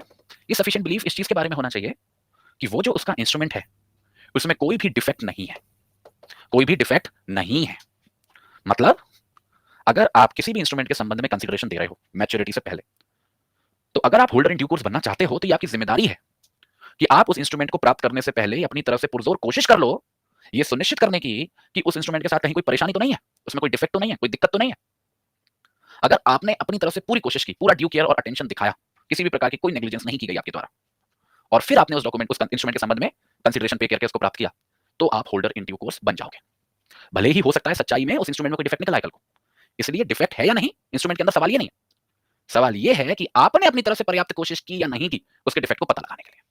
अगर आपने अपनी तरफ से पर्याप्त कोशिश की थी और जब आप उस इंस्ट्रूमेंट के संबंध में कंसीडरेशन पे कर रहे थे, आप अपनी तरफ से सेटिस्फाइड थे कि उसमें कोई डिफेक्ट नहीं है, तो आप होल्डर इन ड्यू कोर्स बन जाओगे, अदरवाइज नहीं बनोगे। ये बहुत इंपॉर्टेंट है, क्योंकि बच्चे होल्डर इन ड्यू कोर्स की जो सिचुएशन है, जैसे मैं भी आपको आगे बढ़ाऊंगा, होल्डर इन ड्यू कोर्स को कई सारे प्रिविलेजेस मिले हुए हैं, कई सारे बेनिफिट्स मिले हुए हैं। तो जब भी कोई व्यक्ति उन बेनिफिट्स को क्लेम करता है, उसको ये बात साबित करनी होती है कि अगर इंस्ट्रूमेंट के अंदर कोई डिफेक्ट था तो उसके बारे में उसे जानकारी नहीं थी, और जानकारी ना होने के पीछे उसकी कोई गलती नहीं थी, उसने अपनी तरफ से पूरा कोशिश की था, फिर भी उसे नहीं पता चल पाई। तो कहने का मतलब है, अगर आप किसी भी इंस्ट्रूमेंट के संबंध में होल्डर इन ड्यू कोर्स कहलाना चाहते हो एज पर सेक्शन 9 और उन सारे फायदों को उठाना चाहते हो जो स्टैट्यूट के अंदर आपको दिए गए हैं प्रिविलेजेस के फॉर्म में, तो आपको ये 3 रिक्वायरमेंट्स पूरी करनी है। सबसे पहले आपको ये दिखाना पड़ेगा कि आपने वो जो इंस्ट्रूमेंट प्राप्त किया वो कंसीडरेशन पे करके प्राप्त किया, जो कि लॉफुल थी और वैल्यूएबल थी। दूसरे नंबर पे आपको दिखाना पड़ेगा कि आपने उस इंस्ट्रूमेंट को प्राप्त किया उसकी मैच्योरिटी से पहले, और तीसरे नंबर पे आपको प्रूफ करना पड़ेगा कि आपको किसी भी प्रकार से कोई भी जानकारी नहीं थी उस इंस्ट्रूमेंट के संबंध में, किसी भी डिफेक्ट की आपकी तरफ से सफिशिएंट बिलीफ था कि उसमें कोई दिक्कत नहीं है, तब जाके आप बच्चे बन पाओगे क्या, होल्डर इन ड्यू कोर्स। तो ये हो गया बच्चे हमारा दूसरा कॉन्सेप्ट। अब देखो एक बार ऊपर ऊपर से देखो, होल्डर एंटाइटल टू पोजेशन, खुद के नाम पे, बेनिफिशियल ओनर को हम नहीं कवर कर सकते हैं, और अधिकार होना पैसे का प्राप्त करने के संबंध में। और वहीं अगर हम देखें होल्डर इन ड्यू कोर्स के बाद बिल्कुल अलग रिक्वायरमेंट्स, कंसीडरेशन का मौजूद होना, जो लॉफुल भी हो, वैल्यूएबल भी हो, मैच्योरिटी से पहले ही बनाया जा सकता है, और सफिशिएंट बिलीफ का होना कि डिफेक्ट नहीं है, ये आपको होल्डर इन ड्यू कोर्स बनाएगा। अब एज अ थर्ड स्टेप एक एक्सरसाइज करते हैं जो बहुत पूछी भी जाती है एग्जाम के अंदर, कि ये जो अभी हमने दोनों कॉन्सेप्ट पढ़े of being the holder and the holder in due course, इनमें प्राइमरी डिफरेंस क्या है, व्हाट आर द डिफरेंसेस। आप नोट कर पा रहे हो, क्योंकि दोनों कॉन्सेप्ट आपको मैंने पढ़ाए, दोनों की रिक्वायरमेंट्स को समझाया, आपके दिमाग में हिट कर रहा है कि what are the differences, what could be the essential points जिसके बारे में आपको लग रहा है कि यार इन कॉन्सेप्ट्स में ये दिक्कत है, ये डिफरेंस है। कर पा रहे हो पॉइंट आउट, सोचो। देखो सबसे पहला जो ऊपर ऊपर से आपको प्राइमरीली दिख जाएगा वो क्या है, सबसे पहला डिफरेंस क्या है, सबसे पहली बात तो कंसीडरेशन की ही है। कंसीडरेशन की जो बात है, सबसे पहला डिफरेंस तो यही है कि भाई कंसीडरेशन होल्डर होने के लिए जरूरी नहीं है, but holder in due course होने के लिए जरूरी है। सबसे पहले तो ये रिक्वायरमेंट हुई। दूसरा दूसरा डिफरेंस मैच्योरिटी के संबंध में आप देख सकते हो कि भाई होल्डर बनने के लिए मैच्योरिटी का कॉन्सेप्ट इंपॉर्टेंट नहीं है, किसी भी इंस्ट्रूमेंट के मैच्योर होने से पहले भी आप होल्डर बन सकते हो और मैच्योर होने के बाद भी बन सकते हो। पर अगर आप होल्डर इन ड्यू कोर्स बनना चाहते हो देन इट इज एसेंशियल कि आप मैच्योरिटी से पहले ही बनो। क्लियर है? और क्या डिफरेंस है? अब कुछ प्रैक्टिकल डिफरेंसेस हैं जिनको आप नहीं बता पाओगे। जैसे हमारे कानून के अंदर जो हमारा होल्डर इन ड्यू कोर्स है उसको मिलते हैं प्रिविलेजेस। क्या मिलते हैं? प्रिविलेजेस। कई सारे फायदे मिलते हैं, अभी डिस्कस करेंगे, ठीक है। पर वहीं जो हमारा होल्डर है उसके लिए कोई प्रिविलेज नहीं है, कोई फायदा नहीं है। जो चौथा डिफरेंस है वो इस तीसरे से निकलता है, क्योंकि होल्डर इन ड्यू कोर्स को कई सारे प्रिविलेजेस मिले हुए हैं, तो जो टाइटल है, जो क्लेम है, वो होल्डर इन ड्यू कोर्स का कई ज्यादा मजबूत होता है in comparison to a holder. Holder का इतना मजबूत नहीं होता, क्योंकि उसको इतने सारे फायदे मिले हुए हैं, इतने सारे प्रिजम्पशंस हैं जो उसके फेवर में लगते हैं। पर वहीं अगर जिम्मेदारी की बात करें तो होल्डर इन ड्यू कोर्स की जिम्मेदारी भी बहुत ज्यादा है, क्योंकि डिफेक्ट के मामलों में उसको बहुत सचेत रहना पड़ता है। अगर डिफेक्ट वगैरह की जानकारी अगर होल्डर इन ड्यू कोर्स को हो जाए तो वो अपनी सारी अधिकारिता खो देगा। अगर वो कॉशियस ना रहे, अपनी तरफ से ध्यान ना दे, तो फिर वो सब अधिकारिता खो देगा। होल्डर पे इस बात का कोई प्रभाव नहीं पड़ता है। अगर किसी व्यक्ति को इंस्ट्रूमेंट के संबंध में डिफेक्ट वगैरह की जानकारी भी है तो होल्डर बन सकता है और अपने होल्डर होने के राइट्स को इस्तेमाल कर सकता है। तो ये कुछ 4-5 प्राइमरी डिफरेंसेस हैं जो हमको ऊपर ऊपर से देखने को मिलते हैं, कंसीडरेशन के संबंध में, मैच्योरिटी के संबंध में, प्रिविलेजेस के संबंध में, बेटर टाइटल के संबंध में और डिफेक्ट वगैरह के संबंध में। वैसे ढूंढने को तो और भी ढूंढ सकते हो, but these are the primary differences जिसको हम बिना ज्यादा दिमाग लगाए एनालाइज कर सकते हैं। अब इस पॉइंट पे आप सभी लोग अपने आप से सवाल पूछो कि अभी तक जो भी कुछ हमने सीखा, जैसे कि होल्डर कौन, होल्डर इन ड्यू कोर्स कौन, और इन दोनों के बीच में डिफरेंसेस क्या यहां पर किसी भी प्रकार का कोई भी डाउट तो नहीं है? अगर कहीं पे भी कोई भी डाउट लग रहा है तो आप पीछे मुड़ के जरूर देखना, सेशन को दोबारा से जरूर देखना, उस डाउट को खत्म करना अपने दिमाग से। क्यों बोल रहा हूं मैं ऐसा, इतना जरूरी क्यों है? क्योंकि जो हमारा अगला कदम है वो हमको और ज्यादा डिटेल में लेके जाएगा, क्योंकि अब हम लोग बात करने वाले हैं प्रिविलेजेस की। अब ये जो प्रिविलेजेस है ना बच्चे, प्रिविलेज का जो कॉन्सेप्ट है वो बहुत ही इंटरेस्टिंग कॉन्सेप्ट है। इनफैक्ट अगर मैं आपको बताऊं, ये कहना गलत नहीं होगा कि ये जो पूरा डिस्टिंक्शन क्रिएट किया गया है between a holder and holder in due course, वो किया ही इन प्रिविलेजेस की वजह से है। तो अब हम इन्हीं की चर्चा करने वाले हैं कि क्या क्या प्रिविलेजेस हैं जो होल्डर इन ड्यू कोर्स के पास होती हैं, जो होल्डर के पास नहीं होती हैं। वो तो मैंने बताया ना कि अगर होल्डर इन ड्यू कोर्स के पास है तो holder in due course holder के पास नहीं होगी। जैसे सबसे प्राइमरी प्रिविलेज जो काफी स्ट्रांग भी कंसीडर की जाती है वो आती है इनकम्प्लीट इंस्ट्रूमेंट के संबंध में, इनकम्प्लीट स्टैम्प्ड इंस्ट्रूमेंट्स के संबंध में, इनकम्प्लीट स्टैम्प्ड इंस्ट्रूमेंट्स के संबंध में। अब ये जो है, ये जो वाली जो कहानी है इनकम्प्लीट स्टैम्प्ड इंस्ट्रूमेंट्स वाली, ये कहानी क्या है इसको समझते हैं। ये कहानी बच्चे हमको देखने को मिलती है सेक्शन 20 के अंदर। ये स्टोरी क्या है, स्टोरी को समझो, स्टोरी इंपॉर्टेंट है। देखो अगर कभी बच्चे ऐसा हो जाए कि कोई भी इंस्ट्रूमेंट हो जो इनकम्प्लीट हो पर वो स्टैम्प पेपर के ऊपर मतलब स्टैम्प्ड हो, अगर कोई भी पार्टी उस इनकम्प्लीट इंस्ट्रूमेंट को पूरा कर दे और उसके साथ आगे फर्दर डीलिंग कर ले, ऐसी सिचुएशन में अगर जिस व्यक्ति के साथ फर्दर डीलिंग की जा रही है अगर वो एक होल्डर इन ड्यू कोर्स है, मतलब सेक्शन 9 की रिक्वायरमेंट्स को पूरी कर रहा है, जो मैंने आपको बताया, जैसे कि उसने कंसीडरेशन दिया है, मैच्योरिटी से पहले प्राप्त की है, और अपनी तरफ से पूरी कोशिश करी डिफेक्ट्स को एनालाइज करने की, तो वो उस इनकम्प्लीट इंस्ट्रूमेंट के आधार पर भी पैसे को प्राप्त कर सकता है। जैसे एग्जाम्पल देके मैं आपको समझाता हूँ। मानो कोई इंस्ट्रूमेंट मैंने बनाया, कोई भी इंस्ट्रूमेंट मैंने बनाया, पर उसमें जो अमाउंट वाली चीज थी उसको मैंने ब्लैंक छोड़ दिया फॉर एग्जाम्पल। बाकी सब कुछ हस्ताक्षर है, मेरा नाम है, पेई का नाम है, सब कुछ, मैंने अमाउंट खाली छोड़ दिया और वो इंस्ट्रूमेंट मैंने दे दिया अपने फर्दर पेई को। पर वो जो इंस्ट्रूमेंट है वो स्टैम्प्ड है। अब उस बंदे ने क्या किया, जिसको मैंने इंस्ट्रूमेंट दिया, उसने उसमें अमाउंट भर लिया, 10,000 भर लिया, 20,000 भर लिया, 30,000 भर लिया, जो भी भरा अपनी समझदारी से भर लिया उसने, और उस इंस्ट्रूमेंट के साथ आगे फर्दर डील कर दिया किसी व्यक्ति के साथ। और जिस व्यक्ति के साथ डील किया उसने उसके लिए कंसिडरेशन दी। जैसे उसने 20,000 का माल दिया, उसने 20,000 रुपए भर दिए थे, तो 20,000 का माल दिया, सामान दिया, उसके बदले वो प्रॉमिसरी नोट दे दिया उसको, तो कंसिडरेशन पे किया उसने। मैच्योरिटी से पहले किया, अभी मैच्योरिटी की डेट नहीं आई थी, अभी डिमांड पे था तो डिमांड रेज नहीं की गई थी, और उस बंदे ने, लेने वाले बंदे ने अपनी तरफ से पूरी तरीके से सुनिश्चित कर लिया था कि उसके साथ कोई दिक्कत नहीं है इंस्ट्रूमेंट के साथ। तो उसे नहीं पता ना कि ब्लैंक दिया था या फिर कैसा दिया था, उसने तो इंस्ट्रूमेंट को देखा, इंस्ट्रूमेंट को समझा, एनालाइज किया, उसमें कोई प्रॉब्लम नहीं थी, सब कुछ ठीक था। तो इस परिस्थिति में ये जो हमारा होल्डर इन ड्यू कोर्स बेचारे ने कंसिडरेशन पे की है उस इंस्ट्रूमेंट के संबंध में, वो पैसा क्लेम कर सकेगा ओरिजिनल ड्रॉवर से। अब वो बंदा अगर मेरे पास आए कि भाई लाओ 20,000 रुपए दो, तो मैं उससे मना नहीं कर सकता। मैं उसको ये नहीं बोल सकता अरे ये इंस्ट्रूमेंट तो मैंने ब्लैंक दिया था, अरे मैं तो इसमें 20,000 रुपए भरवाना ही नहीं चाहता था, मैं तो इसको केवल 5,000 के लिए दिया था, 10,000 के लिए दिया था, केवल सिक्योरिटी पर्पसेस के लिए रखवाया था। ये सारे डिफेंसेस मेरे काम नहीं करेंगे उस व्यक्ति के खिलाफ अगर वो होल्डर इन ड्यू कोर्स है। आपको समझ में आएगा कि होल्डर इन ड्यू कोर्स होना कितनी फायदे की चीज है। मेरा कोई लेना देना नहीं है, मेरे को मेरा पैसा चाहिए। अगर मैं होल्डर इन ड्यू कोर्स हूं तो भले ही आपने इनकम्प्लीट डॉक्यूमेंट दिया हो, मेरा उससे कोई लेना देना नहीं है। पर इस वाले प्रिविलेज को अप्लाई करने के लिए बच्चे एक जरूरी चीज है कि वो जो इंस्ट्रूमेंट होना चाहिए वो एक स्टैम्प पेपर पे होना चाहिए। ये एसेंशियल है। ऐसा क्यों है? ऐसा इसलिए है क्योंकि अगर कोई भी इंस्ट्रूमेंट स्टैम्प होता है तो उसकी वैलिडिटी पे जो शक की सुई है वो कम जाती है। तो हमारे उस व्यक्ति के लिए जिसको होल्डर इन ड्यू कोर्स बनना है, जिसको आखिरी वाली रिक्वायरमेंट सेटिस्फाई करने की भाई उसने अपनी तरफ से पूरी कोशिश की, वो सवाल उस पे उठेगा नहीं, उसको परेशान करेगा नहीं। और यहाँ पे स्टैम्प होने की वजह से एक और चीज आ जाती है, जो भी अमाउंट भरा गया, जिसके भी द्वारा भरा गया, वी डोंट केयर, जो भी अमाउंट भरा गया वो स्टैम्प की लिमिट से बाहर ना हो। जैसे आपको पता ही होगा कि जो स्टैम्प लॉ है हमारा, उसके हिसाब से एक रेशियो चलता है कि जितने अमाउंट का ट्रांजैक्शन है उसी के हिसाब से स्टैम्प पेपर्स लगते हैं, उतनी ही वैल्यू की स्टैम्प लगती है। तो हमेशा ध्यान देना कि कोई भी होल्डर इन ड्यू कोर्स इस प्रिविलेज का तभी फायदा उठा पाएगा अगर वो जो अमाउंट आखिरी में लिखा गया, जो इंस्ट्रूमेंट के ऊपर दिखाई दे रहा है, वो उस स्टैम्प लिमिट के अंदर है। मानो स्टैम्प पेपर 10 रुपए का है, उसमें अमाउंट 1 करोड़ रुपए लिखा हुआ है तो वो पेपर स्टैम्प, पर उस टाइम 10 रुपए का अमाउंट 1 करोड़ रुपए का, तो क्लियर सी बात है 10 रुपए के स्टैम्प में जितना बड़ा ट्रांजैक्शन आप कर सकते थे एज पर लॉ, से वो कई ज्यादा बियॉन्ड चला गया, फिर आपको इस प्रिविलेज का फायदा नहीं मिलेगा। क्यों? क्योंकि बच्चे ये error apparent on the face है ना। ये तो होल्डर को साफ साफ दिखना चाहिए कि भाई 10 रुपए के स्टैम्प पे 1 करोड़ ट्रांजैक्शन कैसे हो सकता है। उसको गुड फेथ रखना था ना, प्रॉपर केयर और अटेंशन कहां गई। तो स्टैम्प्ड पेपर होना चाहिए और जो अमाउंट लिखा हुआ है वो उस स्टैम्प की लिमिट्स के अंदर होना चाहिए, जितना ट्रांजैक्शन की लिमिट अलाउड है as per the value of the stamp उसके अंदर ही होना चाहिए, वो उसके बाहर नहीं जाना चाहिए। तब आप उसको इस बात का फायदा मिलेगा। तो कोई भी इंस्ट्रूमेंट जो एक स्टैम्प पेपर पे है वो भले ही इनकम्प्लीट हो, अगर उसको कंप्लीट करके फर्दर डील कर दिया जाता है और जिसके साथ डील किया जाता है वो आपका होल्डर इन ड्यू कोर्स होने की रिक्वायरमेंट्स को पूरा करता है, तो ओरिजिनल ड्रॉअर को, मेकर को पेमेंट करनी पड़ेगी, फिर वो कितनी भी अमाउंट लिखी हो, जहां तक कि वो स्टैम्प की वैल्यू के अंदर आए, बस। ठीक है। दूसरा प्रिविलेज, दूसरा प्रिविलेज है पे के संबंध में, फिक्टिटियस पे। अब ये क्या है, ये क्या नहीं कहानी है, फिक्टिटियस पे होने की क्या नहीं कहानी है। ये जो फिक्टिटियस पे का कांसेप्ट है, this comes under I think section 42, एक बार क्रॉस चेक कर लेना। फिक्टिटियस पे, what is this concept of fictitious पे। देखो वैसे तो मैंने आपको कल बताया था कि चाहे प्रॉमिसरी नोट हो, चाहे बिल ऑफ एक्सचेंज हो, सर्टेनिटी बहुत इंपॉर्टेंट है, जो पार्टीज हैं वो सर्टेन होनी चाहिए, फिर वो चाहे ड्रॉअर हो, फिर वो चाहे ड्रॉई हो, फिर वो चाहे पे हो। पर बच्चों मानो कभी कोई इंस्ट्रूमेंट बनाएगा जो एक फिक्टिटियस आदमी के नाम से बनाएगा, फिक्टिटियस आदमी मतलब एक ऐसा आदमी जो एग्जिस्ट ही नहीं करता, या फिर अगर रियलिटी में एग्जिस्ट करता भी है तो उसके बारे में नहीं है वो इंस्ट्रूमेंट। जैसे मैं राहुल कुमार लिख दूं तो I am not targeting any particular Rahul Kumar, मैंने बस ऐसे लिख दिया। तो मानो मैं कोई इंस्ट्रूमेंट बनाऊं और जिस बंदे को मैं पे ही बनाऊं, जिसको जिसके फेवर में बन रहा है वो एक फिक्टिटियस बंदा है, कुछ भी लिख दूं एक्स वाई जेड या कोई भी नाम उठा के लिख दूं। अब ये जो इंस्ट्रूमेंट बना है ये एक सही इंस्ट्रूमेंट तो है नहीं, फिक्टिटियस नेम है, इसका कोई रियल बेनिफिशियरी तो है नहीं। अब मानो मैं क्या बदमाशी करूं, मैं उस इंस्ट्रूमेंट को एंडोर्स कर दूं। एंडोर्स करने का मतलब समझते हो? एंडोर्स एक तरीका होता है जिससे हम इंस्ट्रूमेंट को ट्रांसफर करते हैं। जैसे कोई भी इंस्ट्रूमेंट है वो उसका बेनिफिशियरी भी मैं हूं, मानो मैं हूं ओरिजिनल पे, मैं चाहता हूं कि, और मेरे पास जो इंस्ट्रूमेंट मानो 20,000 की वैल्यू है उसकी, और आप मेरे को 20,000 का सामान दे रहे हो, तो मैं अपना इंस्ट्रूमेंट वो आपको दे दूंगा और एंडोर्स कर दूंगा आपका नाम। अब मेरे बदले आप जाके वो पैसा ले सकते हो। ऐसे ही आगे आगे आगे आगे आगे आगे मूव कर सकता है इंस्ट्रूमेंट। तो जिसके फेवर में एंडोर्समेंट होगी उसके पास अधिकार डायरेक्ट होगी पैसे जाके मांगने की ड्रॉअर से। ठीक, तभी बोलते हैं ना नेगोशिएबल इंस्ट्रूमेंट ट्रांसफरेबिलिटी। अब वही कहानी पे वापस आओ कि भाई कोई ओरिजिनल पे तो है नहीं, मैं क्या चालाकी करूं कि वो जो मैंने इंस्ट्रूमेंट बनाया फिक्टिटियस नाम से, अब उसको एंडोर्स कर दूं किसी फलाने व्यक्ति के नाम से जो सच में एग्जिस्ट करता है। अब पे कोई सच में तो एग्जिस्ट कर नहीं रहा, कोई है तो है नहीं, कोई राहुल कुमार नाम का बंदा, तो उसके क्या ही हस्ताक्षर होंगे, क्या ही होंगे, कुछ फर्क तो पड़ता नहीं है। अब मैं उस इंस्ट्रूमेंट में ऐसा एंडोर्समेंट कर दूं कि राहुल कुमार एंडोर्स कर रहा है किसी एक्स नाम के व्यक्ति के फेवर में, तो एक्स नाम का व्यक्ति रियल है, वो एग्जिस्ट करता है, और उससे इस इंस्ट्रूमेंट के संबंध में कंसिडरेशन ले लूं, पैसा ले लूं। तो ये जो एक्स नाम का व्यक्ति है जिसने इस इंस्ट्रूमेंट के लिए पैसा दिया, अगर ये होल्डर इन ड्यू कोर्स होने की रिक्वायरमेंट्स को पूरी करता है तो इसको उस इंस्ट्रूमेंट के आधार पर पैसा मिलेगा।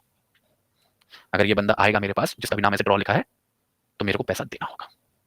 मैं ये नहीं कह सकता भाई ये कैसा इंस्ट्रूमेंट है, मैंने तो ऐसे ही बना दिया था राहुल कुमार के नाम से, राहुल कुमार नाम का कोई व्यक्ति थोड़ी ना है, मैं तो ऐसे ही बना दिया था, मैंने तो तुमको उल्लू बना दिया एंडोर्स करके तुम्हारे नाम से, वो तो मैं ही था, मैं ही ड्रॉअर था, मैं ही पे ही था, मैं ही राहुल कुमार बन के तुम्हारे फेवर में साइन कर दिया, तुम उल्लू बन गए।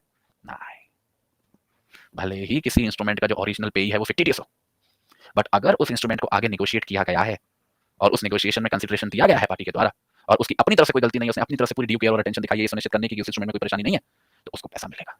उसके साथ आप धोखाधड़ी नहीं कर सकते। This is the second privilege of being a holder in due course कि भाई इंस्ट्रूमेंट में इतनी बड़ी दिक्कत होना फिक्टिटियस नेम, तो उसको कैसे पता चलेगा? आप उसके पर्सपेक्टिव से सोचो, उसको क्या पता राहुल कुमार है या नहीं है, कौन है, उसका क्या लेना देना उस चीज से?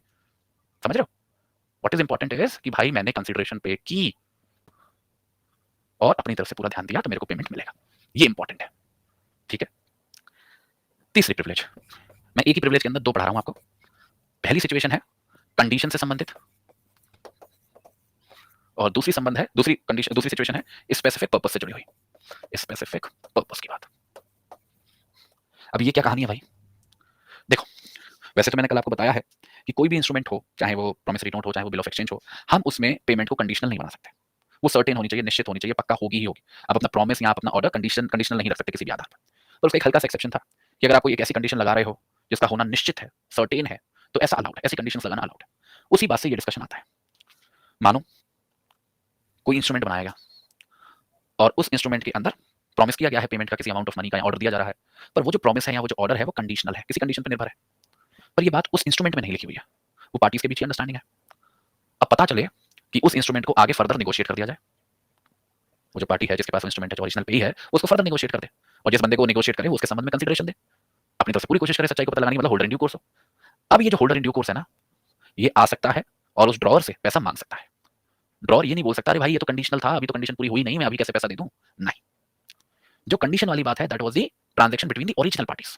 जो ड्रॉवर था, जो पे था, उनके बीच की बात थी, उसमें आपका holder in due course cover नहीं होगा। Holder in due course cover हो जाता अगर आप ये बात इंस्ट्रूमेंट में लिख देते, तो वो देखता है इंस्ट्रूमेंट, उसको साफ साफ पता चल जाता भाई दिस इज द इशू, फिर उसकी मर्जी से लेता है नहीं लेता, तो बाउंड हो जाता।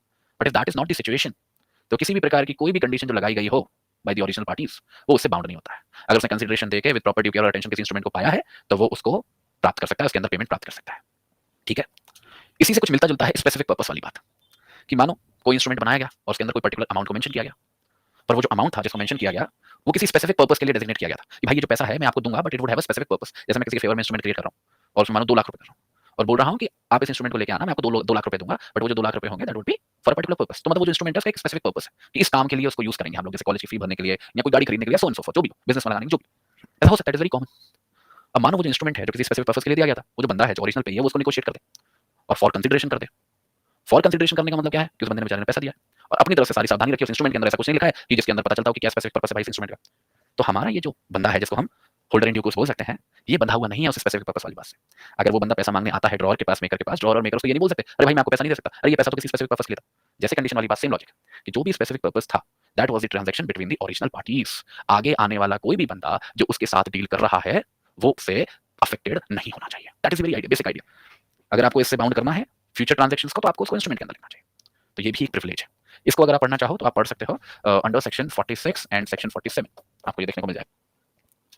फिर एक बच्चे बड़ा कॉमन सा फैक्टर है, वो है लायबिलिटी ऑफ प्रायर पार्टीज। बड़ा मजेदार चीज है ये बहुत इंपॉर्टेंट फायदा है होल्डर इन ड्यू कोर्स होने का। लायबिलिटी ऑफ प्रायर पार्टीज, ये क्या भाई है? ये क्या चीज है liability of prior parties? What does it mean? देखो बच्चे, कोई भी इंस्ट्रूमेंट है नेगोशिएबल है, तो ये बहुत कॉमन है कि उसने कई सारे हाथ बदले होंगे। जैसे ड्रॉवर ने ओरिजिनल पेई को दिया, पेई ने फर्दर किसी और को नेगोशिएट किया, उसने और फर्दर किसी को नेगोशिएट किया, उसने और किसी फर्दर को नेगोशिएट किया, तो कई सारे हाथ वो बदल चुका है इंस्ट्रूमेंट।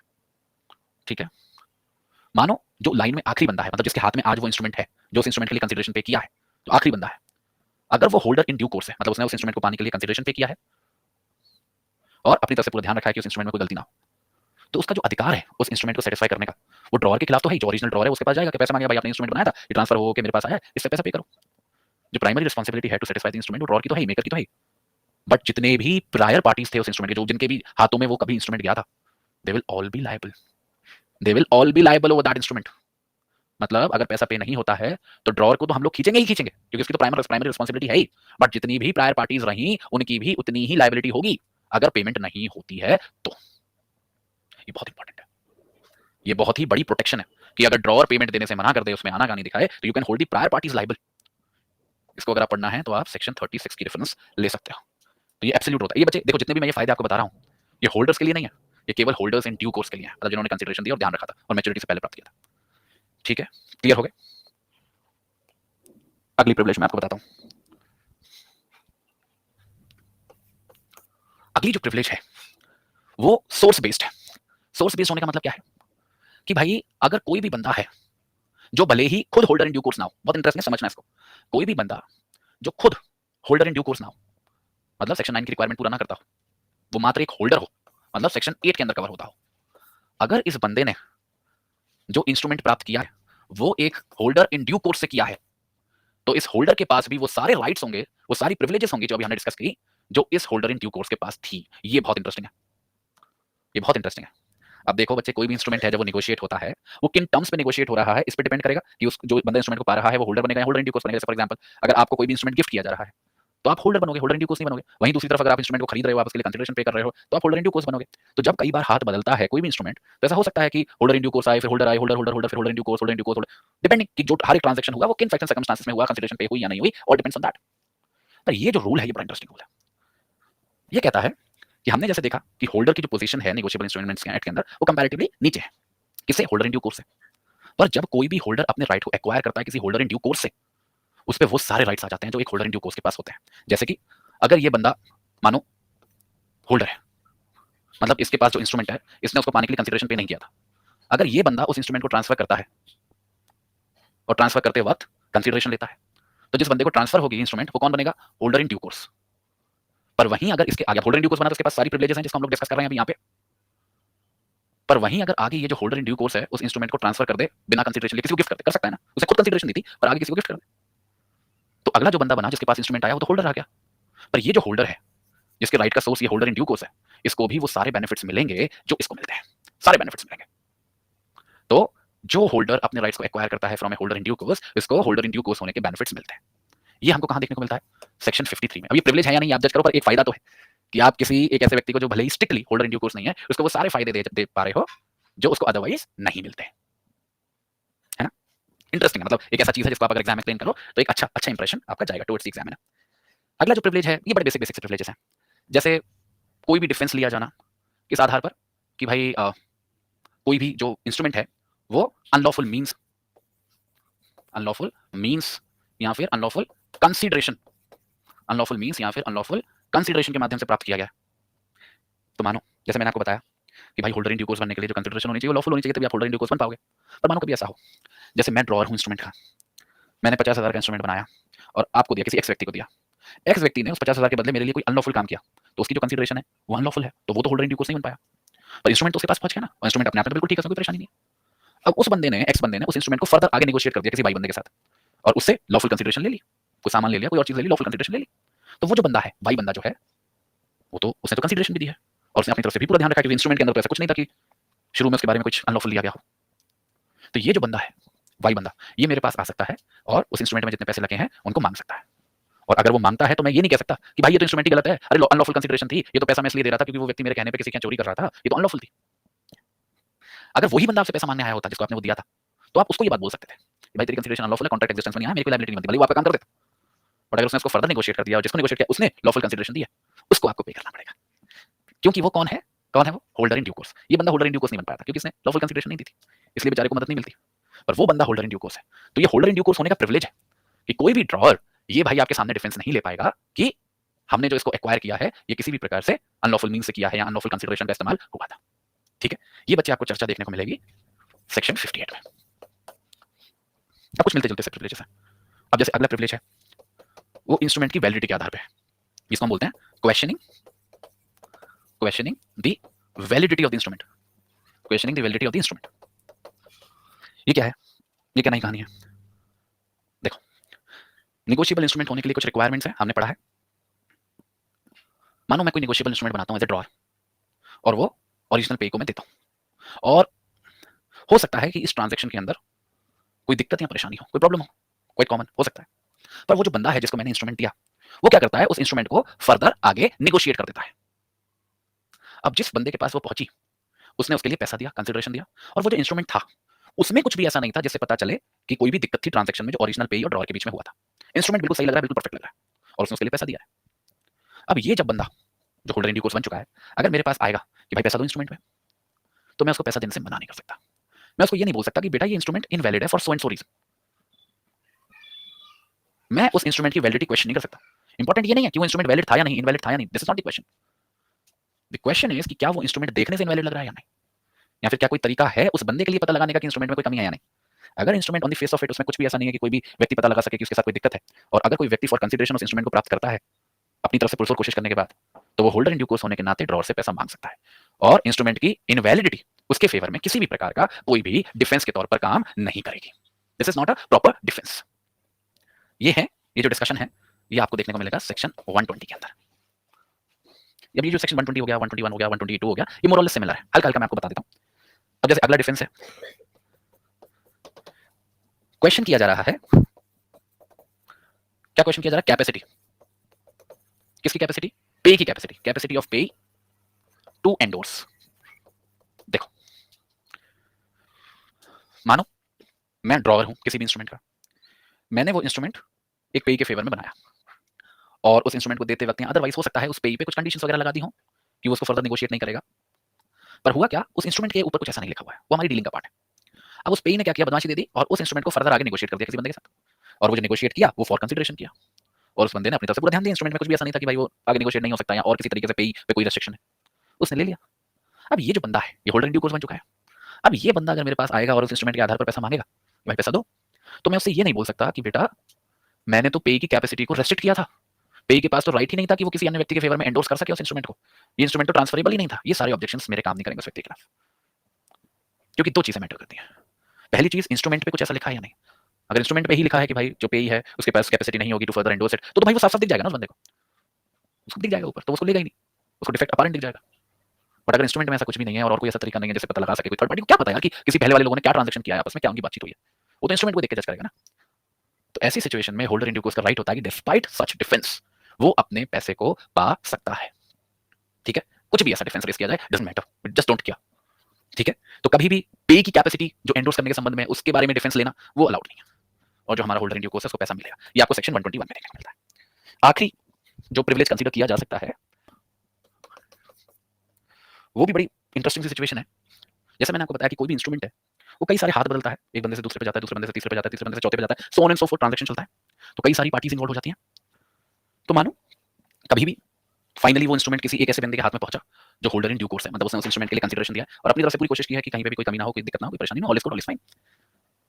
ठीक है, अब वो बंदा अगर उस इंस्ट्रूमेंट के आधार पर पैसा मांगने आता है तो कभी भी इस आधार पर ऑब्जेक्शन रेस नहीं किया जा सकता कि उसके पहले जो लोग इन्वॉल्व थे उनको बोलते हैं prior parties, prior parties to the instrument. जितने भी जो पहले लोग इन्वॉल्व थे जिनके हाथों से वो इंस्ट्रूमेंट निकल के गया, उनमें से किसी के भी हस्ताक्षर के साथ, मतलब सिग्नेचर के साथ, या उनमें से किसी की भी कैपेसिटी के साथ कोई भी प्रॉब्लम है, मतलब क्वेश्चनिंग द सिग्नेचर्स और the capacity of the prior parties, ये कभी भी डिफेंस नहीं बन सकता है।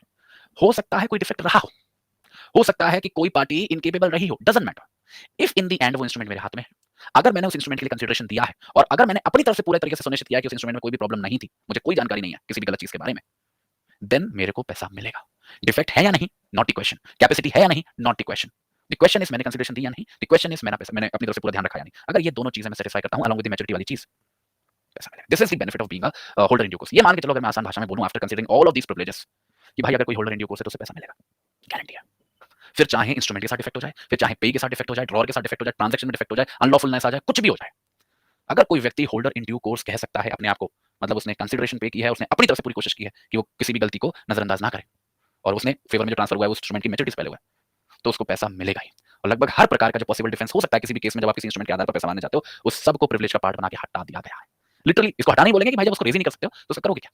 अब जैसे जहां तक ये वाली बात है ये आपको सेक्शन 122 में देखने को मिलेगी, तो तीन तो आपको सीधे सीधे मिल जाते हैं, सेक्शन 120, सेक्शन 121, सेक्शन 122। तो ये बच्चे कुछ प्रिविलेजेस हैं जो आपको प्रैक्टिकली बताएंगे भाई देखो होल्डर इन ड्यू कोर्स होने का फायदा है क्या, what is the primary benefit. ठीक है, तो पहला सिचुएशन था इनकम्प्लीट स्टैंड इंस्ट्रूमेंट वाला, ठीक है, स्टैंड होनी चाहिए। ठीक है, फिर दूसरा फिक्टिटियस पे वाला, सेक्शन को भी याद रखना बच्चे, सेक्शन 42। ठीक है, फिर कंडीशनल स्पेसिफिक पर्पस वाली बात, सेक्शन 46, सेक्शन 47। फिर लायबिलिटी प्रायर पार्टीज वाली, सेक्शन 36 इसमें क्रूशियल है हमारे लिए। ठीक है, फिर होल्डर जो एक्वायर कर रहा है होल्डर इन ड्यू कोर्स से वो सेम राइट्स पाता है, सेक्शन 53। अनलॉफुल मींस या फिर किसी भी तरीके से और कोई कमी कंसीडरेशन वगैरह के संबंध में डिफेंस नहीं है, सेक्शन 58 के अंदर। क्वेश्चन करना इंस्ट्रूमेंट की वैलिडिटी को, डिफेंस नहीं है, सेक्शन 120 के अंदर। क्वेश्चन करना पे की कैपेसिटी को एंडोर्समेंट के संबंध में, डिफेंस नहीं है, सेक्शन 121 के अंदर। और फाइनली क्वेश्चन करना किसी भी प्रायर पार्टी के सिग्नेचर को या उसकी कैपेसिटी को, डिफेंस नहीं है, सेक्शन 122 के अंदर। ठीक है, तो बच्चे अभी तक हम लोगों ने क्या क्या सीखा ये समझ लो। सबसे पहले हमने पढ़ा कि होल्डर कौन होता है, फिर हमने पढ़ा होल्डर इन ड्यू कोर्स कौन होता है, फिर हमने पढ़ा कि इन दोनों में बेसिक डिफरेंसेस क्या हैं, 5 डिफरेंसेस हमने देखे, वैसे तो और निकाले जा सकते हैं बट 5 प्राइमरी हम लोगों ने देखे। और आखिरी में हमने डिस्कस किए दी प्रिविलेजेस, दी प्रिविलेजेस। बहुत इंपॉर्टेंट, ठीक है। अब जो आखिरी सेगमेंट है इसमें ज्यादा टाइम नहीं लगेगा, मुश्किल से 6 से 7 मिनट, वो है अबाउट द पेमेंट। क्योंकि पेमेंट ही है जो बच्चे सबसे इंपॉर्टेंट। आप बताओ, ये जो सारी मेहनत हम लोग कर रहे हैं वो कर क्यों रहे हैं? पेमेंट के लिए। पर पेमेंट इन ड्यू कोर्स होना बड़ा जरूरी है। पेमेंट इन ड्यू कोर्स होना। पेमेंट इन ड्यू कोर्स का मतलब क्या है? होल्डर इन ड्यू कोर्स तो समझ गए, पेमेंट इन ड्यू कोर्स क्या है? देखो बच्चे, कोई भी इंस्ट्रूमेंट होता है, सभी को पता है, वो स्पेसिफिक अमाउंट के बारे में होता है। अगर एज अ ड्रॉअर, अगर एज अ मेकर मैं अपनी लाइबिलिटी को खत्म करना चाहता हूं, उस इंस्ट्रूमेंट को डिस्चार्ज करना चाहता हूं, तो कुछ जिम्मेदारियां हैं जो मुझको पूरी करनी होगी। तभी माना जाएगा कि मैंने जो पेमेंट करी वो पेमेंट इन ड्यू कोर्स थी। ये बड़ा जरूरी है। अगर आप इसको फॉलो नहीं करोगे तो हो सकता है कि आगे चल के आपको दिक्कत हो। ये आपको सेक्शन 10 में देखने को मिलेगा। तो कोई भी बंदा जो पेमेंट कर रहा है, सो एज टू डिस्चार्ज इस लायबिलिटी, सबसे पहली इसके ऊपर जिम्मेदारी होती है कि वो जो इंस्ट्रूमेंट है और उस इंस्ट्रूमेंट के जो कंटेंट्स हैं, मतलब जो भी कुछ उसके ऊपर लिखा हुआ है, जो भी इंफॉर्मेशन उसमें दी गई है, वो उसी के हिसाब से पेमेंट करे। ये बहुत एसेंशियल होता है। देखो, इन सारे ट्रांजैक्शंस के लिए जो भी नेगोशिएबल इंस्ट्रूमेंट्स पे बेस्ड हैं, सबसे इंपॉर्टेंट बच्चे वो इंस्ट्रूमेंट ही होता है, वो डॉक्यूमेंट ही होता है जिसपे वो promissory note bill of exchange लिखा हुआ है। पेमेंट के संबंध में आपकी लायबिलिटी तभी खत्म होगी जब आप उस पेमेंट को करोगे उस इंस्ट्रूमेंट के अनुसार, उसके टर्म्स एंड कंडीशंस के अनुसार। अदरवाइज आपकी ओरल डीलिंग कुछ भी रही हो, हमारा लेना देना नहीं, आपस के बीच में कोई भी अंडरस्टैंडिंग रही हो, we are not concerned about that. हम किसी भी इंस्ट्रूमेंट को डिस्चार्ज की कैटेगरी में हम तभी डालेंगे जब आप उसकी पेमेंट उस इंस्ट्रूमेंट के कंटेंट के हिसाब से करोगे, ठीक है। दूसरी बात, किसी भी पेमेंट को किसी भी इंस्ट्रूमेंट के संबंध में हम ड्यू कोर्स में तभी मानेंगे जब आप उस पेमेंट को गुड फेथ में करते हो। गुड फेथ का मतलब क्या होता है? गुड फेथ का मतलब होता है विदाउट नेग्लिजेंस। देखो, दो एस्पेक्ट्स हैं इस चीज के। देखो, गुड फेथ में पेमेंट करना का मतलब क्या है कि मतलब जब आप पेमेंट कर रहे हो, आपने प्रॉपर केयर और अटेंशन दिखाई हो। किसी भी प्रकार से किसी भी तरीके की लापरवाही आपके लिए घातक साबित हो सकती है, और ऐसा हो सकता है कि आपकी जो लायबिलिटी है उस पर्टिकुलर इंस्ट्रूमेंट के अंदर वो डिस्चार्ज हो ही ना, खत्म ही ना हो।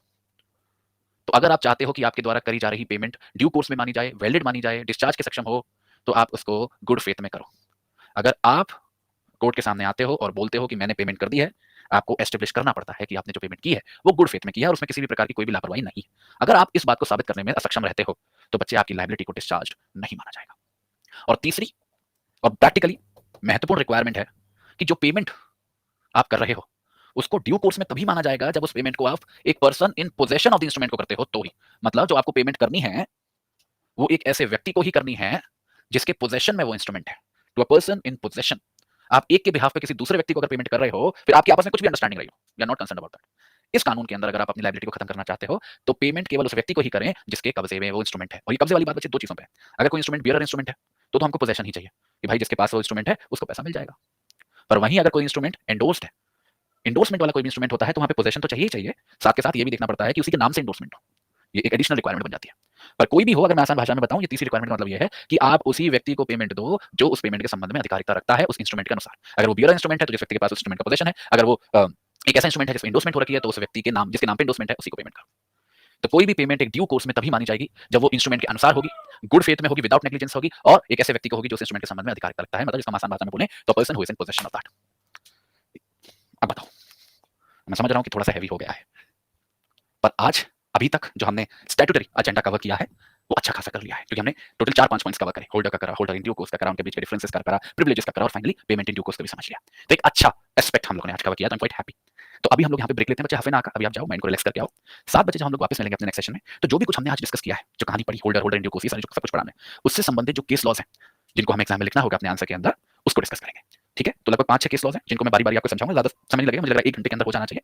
तो उसके लिए आप तैयार होकर आइएगा। ठीक है, चलिए, thank you so much. I will see you in the next class. बच्चे शार्प 7 बजे आ जाना, सेशन स्टार्ट हो जाएगा। Bye bye.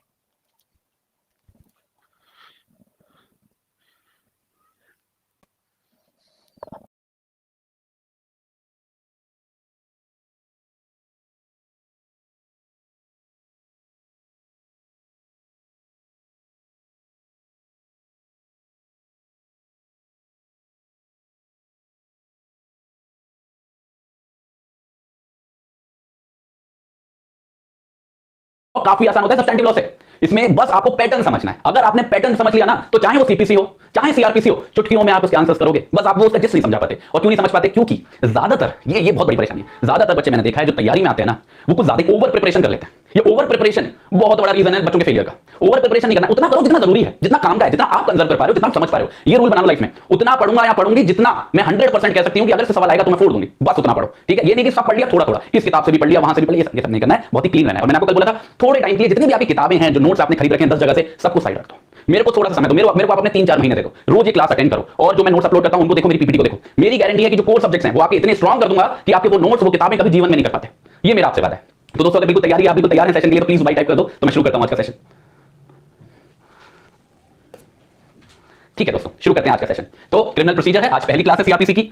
बहुत ही हल्का रखेंगे, बहुत ही लाइट रखेंगे, बिल्कुल लोड मत लीजिए, एंजॉय करिए। जो पढ़ाया जा रहा है उसको एंजॉय करिए, मत देखिए कि मैं तैयारी कर रहा हूं और मैं यहाँ कुछ सीखना है, कुछ नहीं। जो मैं बोल रहा हूं बस उसको समझिए। मानिए कि हम और तुम बातचीत कर रहे हैं, बात आलाप हो रही है, बस उस सेंस में लेना। तो मैंने कल क्या बताया था, कभी भी कोई भी स्टैट्यूट आपको पढ़ना है, कोई भी कानून आपको जानना है, तो सबसे पहला स्टेप क्या है, समझो वो कानून बनाया क्यों गया है, उसका पर्पस क्या है। कोई तो वजह होगी, वो कानून बनाया फालतू में एलएलबी के बच्चों को बनाने के लिए तो बनाया नहीं होगा, कुछ तो होता होगा उससे। तो उससे क्या होता है, उसका पर्पस क्या है, वो सबसे पहली चीज है समझना। और मैं बता दूं दोस्त, अगर आपने पर्पस समझ लिया ना किसी कानून का, तो आधी लड़ाई तो खत्म है वहीं वहीं, क्योंकि आने वाले आगे के जो भी सेक्शन है वो आप उस पर्पस से रिलेट कर पाओगे, और आधे से ज्यादा आंसर ऐसे ही हो जाते हैं।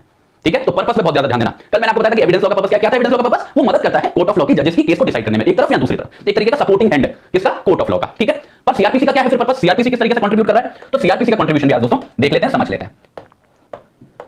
सीआरपीसी का जो दोस्तों हमारे यहां कंट्रीब्यूशन है, ये सबसे पहले मैं आपको बता दूं कि ये एक प्रोसीजरल लॉ है। ये प्रोसीजर बताता है, किसी भी चीज का क्या बताता है, प्रोसीजर। और इस शब्द को मैं डिफाइन करने की कोशिश करूं कि प्रोसीजर का मतलब क्या है। प्रोसीजर का मतलब दोस्तों ये है कि क्या क्या स्टेप लिए जाएंगे, क्या क्या स्टेप लिए जाएंगे, किस किस तरीके से कोई चीज की जाएगी। ठीक है, वीडियो क्लैरिटी पे काफी बच्चे बोल रहे हैं, वीडियो क्लैरिटी का रीजन बच्चे इंटरनेट कनेक्टिविटी हो सकता है, तो प्लीज जो आपकी वीडियो क्वालिटी वाला ऑप्शन है उसमें हायर क्वालिटी को चूज करिए, बेटर कनेक्टिविटी के एरिया में आइए, आपकी वीडियो क्लियर हो जाएगी। ठीक है, तो सबसे पहले सीआरपीसी क्या प्रोवाइड करता है दोस्तों, मशीनरी प्रोवाइड करता है।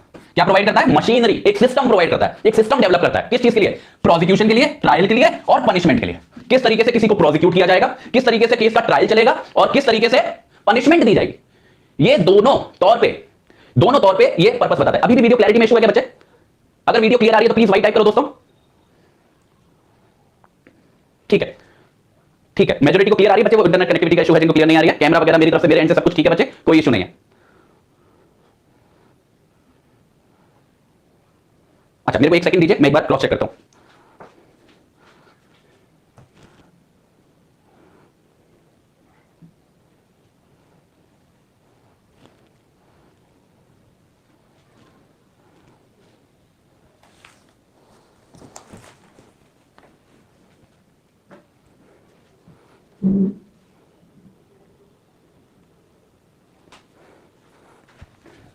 अब देखिए दोस्तों, सुधार है, थोड़ा सा सुधार है, वीडियो के क्वालिटी में क्लियर है, सब क्लियर। ठीक है, तो बस शुरू करते हैं अपना सेशन वापस से। तो जो मैं बता रहा था कि क्रिमिनल लॉ का पर्पस क्या है कि मशीनरी प्रोवाइड कराता है प्रोसिक्यूशन के लिए, ट्रायल के लिए और पनिशमेंट के लिए। अब ध्यान दीजिए दोस्तों, अब इधर ध्यान दीजिए। प्रोसिक्यूशन मतलब किसी को किस तरीके से सजा दी जाएगी। ठीक है, ट्रायल मतलब किस तरीके से पूरी प्रक्रिया चलेगी, और आखिरी में किस तरीके से किसी को पनिशमेंट प्रोवाइड की जाएगी। ये सारा जो सिस्टम है ये दोस्तों हमारा सीआरपीसी प्रोवाइड कराता है। सीआरपीसी ये सारी बातें एस्टेब्लिश करता है। ठीक है, तो मशीनरी प्रोवाइड करेगा प्रोसिक्यूशन की, ट्रायल की और पनिशमेंट की, जिससे हमारा फायदा क्या होगा, हमारा फायदा ये होगा जो सब्सटेंटिव क्रिमिनल लॉ है। बहुत ध्यान से सुनना दोस्तों, यहां पे दो शब्द मैं बार-बार यूज कर रहा हूं। एक शब्द है सब्सटेंटिव, बहुत ध्यान से, अब क्लैरिटी और ब्लर से अलग आ जाओ और देखो मैं क्या बोल रहा हूं। सब्सटेंटिव और प्रोसीजरल, दोस्तों दो तरीके के लॉ होते हैं, एक होता है सब्सटेंटिव, एक होता है प्रोसीजर। सब्सटेंटिव लॉ का काम होता है बताना कि क्या क्या चीजें क्राइम है, किसके लिए कितना पनिशमेंट मिलेगा, सीधा सीधा जो बातें करता है वो हमारा सब्सटेंटिव लॉ होता है। प्रोसीजरल लॉ दूसरी तरफ बताता है कि वो सारी चीजें कैसे करी जाएंगी, कोई भी चीज कैसे करी जाएगी, कैसे एस्टेब्लिश करी जाएगी। तो वो कहां पे हमको पढ़ने को मिलता है, प्रोसीजर में। प्रोसीजरल लॉ के अंदर ये सारी बातें हमको पता चलती हैं। तो जो हमारा सीआरपीसी है, क्योंकि वो एक प्रोसीजरल लॉ है, वो क्या इंप्लीमेंट करने के लिए हेल्प करता है हमको, हमारा सब्सटेंटिव लॉ। और सब्सटेंटिव लॉ हमारा क्रिमिनल में कौन सा है दोस्तों, कौन सा क्रिमिनल में हमारा सब्सटेंटिव लॉ, जल्दी से बताओ कमेंट सेक्शन में।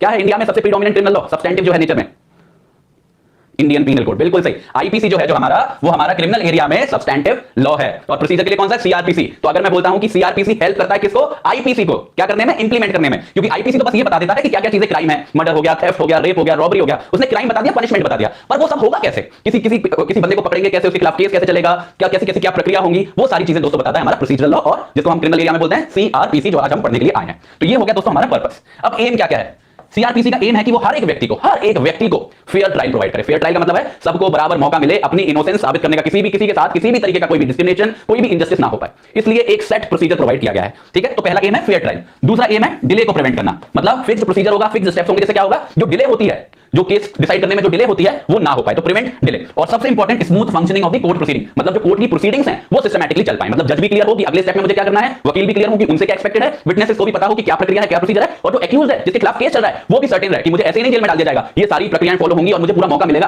अपनी बात सामने रखने का। तो तीन बातें हैं, फेयर ट्रायल, डिले को रोकना और स्मूथ फंक्शनिंग एंश्योर करना। ये दोस्तों हमारा जो हमारा सीआरपीसी है उसका पर्पस है और उसका एम है। अगर सबको समझ में आ गया दोस्तों प्लीज वाई टाइप कर दो।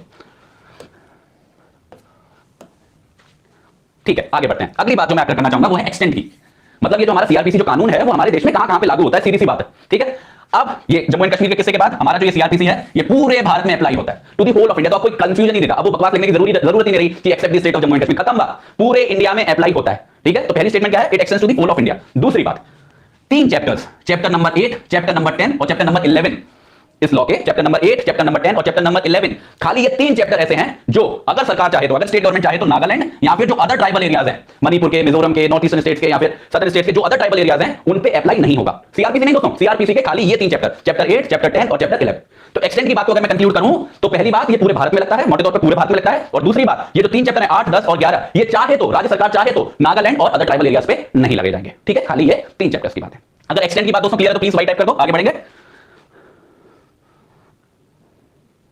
हाँ बच्चे, ये जो आपके सामने जो लैंग्वेज लिखी आ रही है वो मैं खुद चूज करता हूं, मे लगाना है कि शेल लगाना है, जिससे कि आपको ज्यादा तौर पे समझ में आए। मैंने यहाँ पे जानबूझ के लिखा हुआ है, वो इसलिए लिखा हुआ है कि जो जुरिसडिक्शन है, जो पावर है, वो पावर स्टेट गवर्नमेंट के पास है। ऐसा कोई एब्सोल्यूट रूल नहीं है कि ये चैप्टर नहीं लगेंगे, अगर स्टेट गवर्नमेंट चाहे तो इस बात को हटा भी सकती है। तो जुरिसडिक्शन है जो उसका डिस्क्रिप्शन है, अगर वो चाहे तो रखे, ना चाहे तो ना रखे। ये रीजन है कि हमने यहाँ पे मे लिखा हुआ है क्लैरिटी के लिए। ठीक है, ठीक है, आगे बढ़ते हैं। अब आते हैं सबसे इंपॉर्टेंट पार्ट पे। जैसे कि मैंने आपको कल बताया, किसी भी कानून का, किसी भी स्टैट्यूट का सबसे इंपॉर्टेंट पार्ट होता है उसकी डेफिनेशंस। अगर डेफिनेशंस हमको नहीं समझ में आएंगी तो आगे आने वाला जो भी हमारी जर्नी है, जो भी हमारे सेक्शंस हैं, उनको समझना इंपॉसिबल हो जाएगा हमारे लिए। इसलिए मैंने प्लान आउट ऐसा किया है, जो भी पहली क्लास रखी है ना हर सब्जेक्ट की, वो पूरी कंसेप्चुअल रखी है कि आप सारी जो शब्दावली है, जो भी टर्म्स हैं, जो भी वर्ड्स आने वाले हैं, बार बार उनका मतलब समझ लो। अगर उनका मतलब समझ लोगे तो आगे के सेक्शन समझने में आपको दिक्कत नहीं आएगी। आधा काम शुरू में खत्म करते ना। देखो, जो चीज सबसे कठिन है उसको सबसे पहले किल करो, खत्म करो, टेंशन पालनी नहीं है। तो आज सीआरपीसी के जो भी इंपॉर्टेंट टर्म्स हैं, जिनको समझने में दिक्कत आती है, परेशानी आती है, बार बार हमको परेशान करते हैं अलग अलग सेक्शंस में, उनको आज खत्म करते हैं एक बार में। ठीक है, तो सारी डेफिनेशन देखते हैं एक करके जो इंपॉर्टेंट है। सबसे पहली डेफिनेशन दोस्तों जो हम देखेंगे सीआरपीसी में वो है ऑफेंस की। ऑफेंस, ऑफेंस क्या होता है, व्हाट इज एन ऑफेंस? हम बोलते हैं कि इस व्यक्ति ने ये क्राइम कर दिया, इस व्यक्ति ने ये ऑफेंस कर दिया, पर क्या हम समझते हैं कि ऑफेंस का मतलब क्या है, और अगर ऑफेंस किया गया है तो उसके लिए क्या क्या चीजों को एस्टेब्लिश करना हमको जरूरी है, ये जानना है। ठीक है, तो ऑफेंस अगर हम सीआरपीसी भाषा में समझें तो दो चीजें रिक्वायर्ड है। सबसे पहले जो प्राइमरी नीड्स है वो दो हैं, या तो वो कोई भी किसी भी तरीके का एक्ट होना चाहिए, या फिर कोई भी किसी भी तरीके का ओमिशन होना चाहिए। बहुत ध्यान से सुनिएगा दोस्तों, या तो वो एक्ट हो या फिर ओमिशन हो। इसका मतलब क्या है? ये जो शब्द है एक्ट, इसका मतलब होता है जब हम कोई कृत्य करते हैं, जब हम कोई कृत्य करते हैं, पॉजिटिव एक्शन लेते हैं। मैं यहां आपको पढ़ा रहा हूं, ये एक्ट है। मैंने किसी को चाकू मारा, स्टैबिंग की, ये भी एक्ट है। मैंने किसी को शूट किया, ये भी एक एक्ट है। मैंने चोरी की, ये भी एक एक्ट है। तो ये होता है दोस्तों एक्शन, पॉजिटिव एक्शन, जिसको हम बोलते हैं एक्ट सीआरपीसी में। दूसरा होता है दोस्तों ओमिशन। ओमिशन एक्ट का जस्ट पलट होता है, मतलब कोई चीज ऑफेंस हो रही है क्योंकि कोई व्यक्ति एक्शन नहीं ले रहा है। मतलब मानिए मेरा छोटा सा बच्चा है, मेरे पास, मेरे ऊपर उसकी जिम्मेदारी है और मैं उसको खाना नहीं दे रहा हूं, ये ओमिशन है। मेरी जिम्मेदारी है उसको खाना देना, वो मेरे पे डिपेंड है और मैं उसको खाना नहीं देता हूं। मैं कोई एक्ट नहीं कर रहा, उसको शूट भी नहीं कर रहा, उसको स्टैब भी नहीं कर रहा, उसको मारपीट भी नहीं रहा, पर मैं उसको खाना नहीं दे रहा। इस वजह से उसकी मृत्यु हो जाती है तो मैंने मर्डर किया दोस्तों, क्योंकि ओमिशन है। कोई ऐसी चीज जो आपकी जिम्मेदारी थी करना पर आप नहीं करते हो, वो भी ऑफेंस की तरफ लीड कर सकती है। तो ऑफेंस के लिए दोस्तों या तो एक्ट होना चाहिए या ओमिशन होना चाहिए, दोनों में से कोई भी होगा वो सफिशिएंट हो सकता है ऑफेंस कॉन्स्टिट्यूट करने के लिए। ये पहली बात है समझने वाली।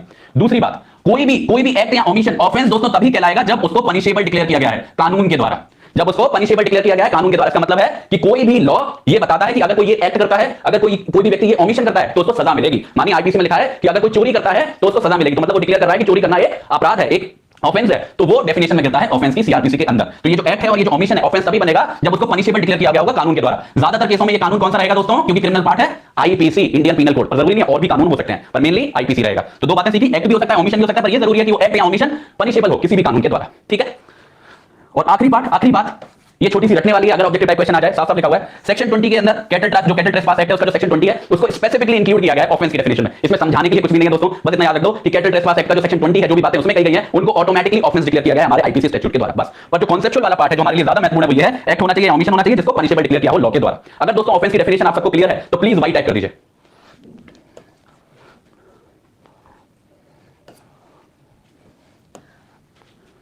ठीक है, बिल्कुल सही, बिल्कुल सही। अब आते हैं अगली डेफिनेशन पे। यहां पे मैं दो चीजों को एक साथ डिस्कस कर रहा हूं। ठीक है, बेलेबल, बहुत ध्यान से देखिएगा दोस्तों, बेलेबल और नॉन बेलेबल क्या चीज? ऑफेंस। ऑफेंस क्या होता है वो मैंने अभी आपको बता दिया कि ऑफेंस का मतलब क्या है। यहां पे हम डिस्कस करेंगे बेलेबल ऑफेंस कौन सा है और नॉन बेलेबल कौन सा है, मतलब बेलेबल शब्द का मतलब क्या है और नॉन बेलेबल का मतलब क्या है। पहले देखते हैं सीआरपीसी क्या कह रहा है, फिर आपको आसान भाषा में, अपनी भाषा में मैं आपको एक बार समझा दूंगा। देखो, सबसे इजी तरीका है और इसको गांठ मान लो, ठीक है। सीआरपीसी पढ़नी है ना तो इसको भूलना मत कभी। हमारे सीआरपीसी में एक फर्स्ट शेड्यूल है। अगर आपके हाथ में अभी बेयर एक्ट है, यूनिवर्सल का है, तो शुरू के कुछ पेजेस खोलिए और पलटिए। जो कंटेंट्स वाला पार्ट है उसमें सेक्शंस के बाद जो अगली चीज लिखी होगी वो लिखी होगी फर्स्ट शेड्यूल। उस फर्स्ट शेड्यूल का अगर आप पन्ना खोलेंगे तो आपको एक टेबल दिखाई देगी। उस टेबल में अलग अलग सेक्शन लिखे हुए हैं आईपीसी के, अलग अलग उसमें वो जो सेक्शंस है उनकी जो ऑफेंस है वो लिखे हुए हैं। उसके बाद ये लिखा हुआ है कि वो बेलेबल है या नॉन बेलेबल है। तो मैं आपको बता दूं कि जो हमारा सीआरपीसी है वो आईपीसी के द्वारा बताए हुए सारे ऑफेंसेस का क्लासिफिकेशन करता है दो कैटेगरी में, bailable offences, non bailable offences. सबसे पहला, सबसे आसान और सबसे सीधा तरीका पता लगाने का यही है कि कोई ऑफेंस बेलेबल है या नॉन बेलेबल है। आप सिंपली सीआरपीसी का फर्स्ट शेड्यूल खोल के देख लो, ठीक है। ये तो हमारा जो तरीका है हमारा सीआरपीसी बता रहा है, ठीक है। और दूसरा, अगर वो आईपीसी का लॉ नहीं है, अगर वो आईपीसी के द्वारा प्रोवाइड करा हुआ कोई ऑफेंस नहीं है, कोई और एक्ट के द्वारा है, तो उस एक्ट में देख लो कि उसको बेलेबल डिक्लेयर किया गया है या नॉन बेलेबल डिक्लेयर किया गया है। ये बात तो दोस्तों हमारे सीआरपीसी ने कह दी, पर मैं ये समझ पा रहा हूं कि आप इस बात से सेटिस्फाइड नहीं हो, ठीक है, क्योंकि बहुत ही एकदम ये बड़ी अटपटी सी बात है कि कोई चीज बेलेबल है नॉन बेलेबल है, उसके लिए मैं फर्स्ट शेड्यूल खोल के देखूं। कोई कॉन्सेप्ट तो बताओ, क्या क्राइटेरिया है, क्या बेसिस है किसी ऑफेंस को बेलेबल बोलने का या नॉन बेलेबल बोलने का। तो दोस्तों वो मैं आपको यहां पे समझाऊंगा, ठीक है। पहले पकड़ते हैं दोस्तों बेलेबल। बेलेबल ऑफेंसेस का सिंपल सा सीधा सा मतलब होता है दोस्तों, अगर किसी व्यक्ति को, अगर किसी भी आदमी को किसी ऑफेंस के लिए पकड़ा जाता है और वो ऑफेंस बेलेबल है, तो उसका मतलब ये है कि उस व्यक्ति का, उस एक्यूज्ड पर्सन का ये अधिकार है कि उसे बेल दी जाए। उसका ये राइट है दोस्तों, it is the right of that accused person to claim bail. समझ रहे हो आप? अगर वो बेल की रकम देने को तैयार है, सिक्योरिटी देने को तैयार है और जो प्रोसीजर रिक्वायर्ड है उसको पूरा करने को तैयार है, तो बेल देनी ही देनी पड़ेगी। कोई डिस्क्रिप्शन नहीं है अथॉरिटी के पास। इसको बोलते हैं दोस्तों बेलेबल ऑफेंसेस, जिसमें बेल अधिकार होता है उस व्यक्ति का जिसको पकड़ा गया। अब आते हैं नॉन बेलेबल पे। नॉन बेलेबल दोस्तों इसका जस्ट पलट होता है, मतलब अगर किसी व्यक्ति को पकड़ा गया है और वो नॉन बेलेबल ऑफेंस के लिए पकड़ा गया है, तो वहां पे बेल पाना उसका अधिकार नहीं है, उसका राइट नहीं है, अपनी मन मर्जी के मुताबिक उसको बेल नहीं मिलेगी। इसलिए अगर अथॉरिटी चाहे तो उसको ना छोड़े, तो कौन छोड़ेगा? उसको जाना पड़ेगा कोर्ट, और कोर्ट में एप्लीकेशन लगानी पड़ेगी कि मेरे को बेल ग्रांट की जाए। अगर कोर्ट बोलता है कि हां इसको बेल ग्रांट कर दी जाए, तो ही उसको बेल मिलेगी, वरना उसको बेल नहीं मिलेगी। तो यहां पे एक कंफ्यूजन अपने दिमाग से बिल्कुल निकाल दो। कई बच्चे ऐसा सोचते हैं कि नॉन बेलेबल ऑफेंसेस वो ऑफेंसेस होते हैं जिनमें कभी बेल मिलती नहीं है। ऐसा नहीं है दोस्तों, नॉन बेलेबल ऑफेंसेस में भी बेल मिलती है, पर नॉन बेलेबल ऑफेंसेस में हमेशा कोर्ट बेल देता है। बेल पाना अधिकार नहीं होता है एक्यूज्ड पर्सन का, उसका कोई राइट नहीं होता है, उसको कोर्ट से बेल अप्लाई करनी पड़ती है और कोर्ट की मर्जी है कि उसको दे या ना दे। पर बेलेबल ऑफेंसेस में उसका अधिकार होता है, उसे कोर्ट जाने की जरूरत नहीं है, वो सीधा सीधा बेल का अमाउंट देगा, प्रोसीजर पूरा करेगा और उसको छोड़ना ही पड़ेगा बेल पे। ये फर्क होता है दोस्तों, व्यवहारिक तौर पे प्रैक्टिकलिटीज में ये फर्क है एक बेलेबल ऑफेंसेस में और एक नॉन बेलेबल ऑफेंस में, ठीक है दोस्तों। तो सिंपल सा फंडा है, जो भी फर्स्ट शेड्यूल में बेलेबल लिखे हुए हैं वो बेलेबल है, जो नॉन बेलेबल लिखे हुए हैं वो नॉन बेलेबल है। अगर दोस्तों बेलेबल और नॉन बेलेबल का फर्क समझ गए हो, मतलब समझ गए तो प्लीज वाइट टाइप कर दो, मैं आगे बढ़ता हूं। और दोस्तों एक और बात, व्यूअरशिप बहुत अच्छी है, मैं बहुत सेटिस्फाइड हूं, मैं पूरी कोशिश करूंगा ज्यादा से ज्यादा इसको बढ़ाएं, ज्यादा से ज्यादा बात को फैलाएं, बट दोस्तों लाइक्स करते रहें। जो आप वीडियो देख रहे हो उस पे लाइक का बटन जरूर दबाएं दोस्तों, उससे क्या होता है प्रोत्साहन मिलता है, लगता है कि बच्चों को समझ में आ रहा है, बच्चे खुश हैं, ठीक है। तो प्लीज लाइक का बटन जरूर दबाते रहें दोस्तों, ठीक है, ठीक है। बढ़ते हैं आगे। अब ये जो बेल और नॉन बेलेबल ऑफेंसेस के भविंडर से बाहर निकले और अगले उसमें फंसे कि कॉग्निजेबल ऑफेंस क्या है। ये अगला डिफरेंस है, कॉग्निजेबल नॉन कॉग्निजेबल, ये अलग एक बीमारी है, इसको भी आज खत्म करते हैं। आज जितने भी कंफ्यूजन है सब खत्म करके जाएंगे, वरना क्लास ही खत्म नहीं होगी, ठीक है। तो क्या कॉग्निजेबल, इस शब्द का मतलब क्या है? कॉग्निजेबल ऑफेंस कौन से ऑफेंस होते हैं? यहां पे भी दोस्तों सीआरपीसी हमको धोखा दे देता है, यहां पे भी सीआरपीसी धोखा दे देता है। क्या कह देता है कि आपको पता लगाना है कि कॉग्निजेबल क्या है, तो फर्स्ट शेड्यूल देख लो। अगर फर्स्ट शेड्यूल में लिखा हुआ है कि वो कॉग्निजेबल है तो वो कॉग्निजेबल है, अगर नॉन कॉग्निजेबल लिखा हुआ है तो नॉन कॉग्निजेबल है। अरे ये कोई बात हुई क्या? अरे बच्चा जुडिशरी की तैयारी कर रहा है, उसे बताओगे कि क्या क्राइटेरिया पे डिसाइड किया आपने कि किसको कॉग्निजेबल बनाना है, किसको नॉन कॉग्निजेबल बनाना है, और ये तो समझाओ कि कॉग्निजेबल का मतलब क्या होता है या फिर नॉन कॉग्निजेबल का मतलब क्या होता है। तो फर्स्ट शेड्यूल के अंदर एक तरीका तो आसान वाला ये है कि आप देख लो कि कॉग्निजेबल नॉन कॉग्निजेबल क्या है, पर मैं जानता हूं, समझता हूं कि आप इस तरीके से कभी सेटिस्फाइड नहीं हो पाओगे, इसलिए मैं आपको समझाता हूं कि किसी ऑफेंस का कॉग्निजेबल होना उसका मतलब क्या है और किसी ऑफेंस का नॉन कॉग्निजेबल होना उसका मतलब क्या है। पहले देखते हैं दोस्तों कॉग्निजेबल ऑफेंस का मतलब क्या है। दोस्तों कॉग्निजेबल ऑफेंस का सीधा सीधा सा एक ही मतलब होता है, बहुत सिंपल, बिल्कुल कंफ्यूज नहीं होना। किताबों में तो चार चार पन्नों की उन्होंने बातें लिख रखी हैं, बस एक लाइन की बात है अगर आप जिस पे आना चाहो, और वो काफी है उतना जानना। कॉग्निजेबल ऑफेंस का सीधा सीधा मतलब होता है जहां पे पुलिस बिना जज की परमिशन के, बिना जज की परमिशन के मतलब बिना वारंट के अरेस्ट कर सकती है। सीधा सा मतलब कॉग्निजेबल ऑफेंस वो ऑफेंस होते हैं जिसमें जो पुलिस अथॉरिटी है उसकी पावर बहुत ज्यादा होती है। ये सीरियस वाले ऑफेंस होते हैं जिसमें पुलिस की पावर बहुत ज्यादा होती है और वो बिना मजिस्ट्रेट की परमिशन के, अगर उसे लगता है जरूरी है, तो वो व्यक्ति को जिस पे एलिगेशन है, जिस पर उसे शक है, उसको अरेस्ट कर सकती है। ये है दोस्तों कॉग्निजेबल केसेस। और कॉग्निजेबल केसेस में जो पावर आती है किसके पास? पुलिस अथॉरिटीज के पास, ठीक है। तो कॉग्निजेबल ऑफेंसेस कौन से? जहां पे पुलिस अरेस्ट कर सकती है, किसके? बिना वारंट के। तो हर व्यक्ति डरता है कहीं कॉग्निजेबल ऑफेंस के केस के चक्कर में ना फंस जाऊं मैं, ठीक है। अगर दोस्तों कॉग्निजेबल ऑफेंस समझ में आ गया तो प्लीज वाइट टाइप कर दीजिए।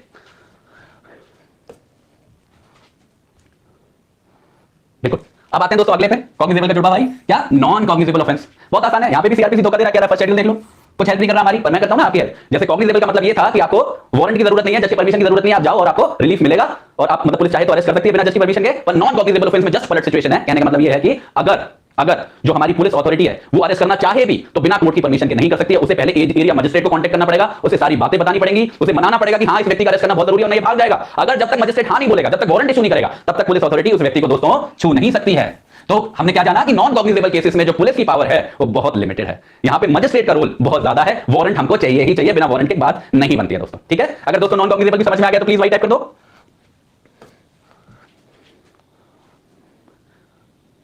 और जो भी क्वेरीज हैं जो मैं मिस कर जा रहा हूं, मैं नहीं देख पा रहा हूं दोस्तों, उनका बिल्कुल जवाब मिलेगा आपको। आप मेरे साथ व्हाट्सएप पे जुड़े हुए हो, बिल्कुल परेशान मत हो, ठीक है। आगे देखते हैं दोस्तों, अगला जो हमको डेफिनेशन समझना है वो है चार्ज का।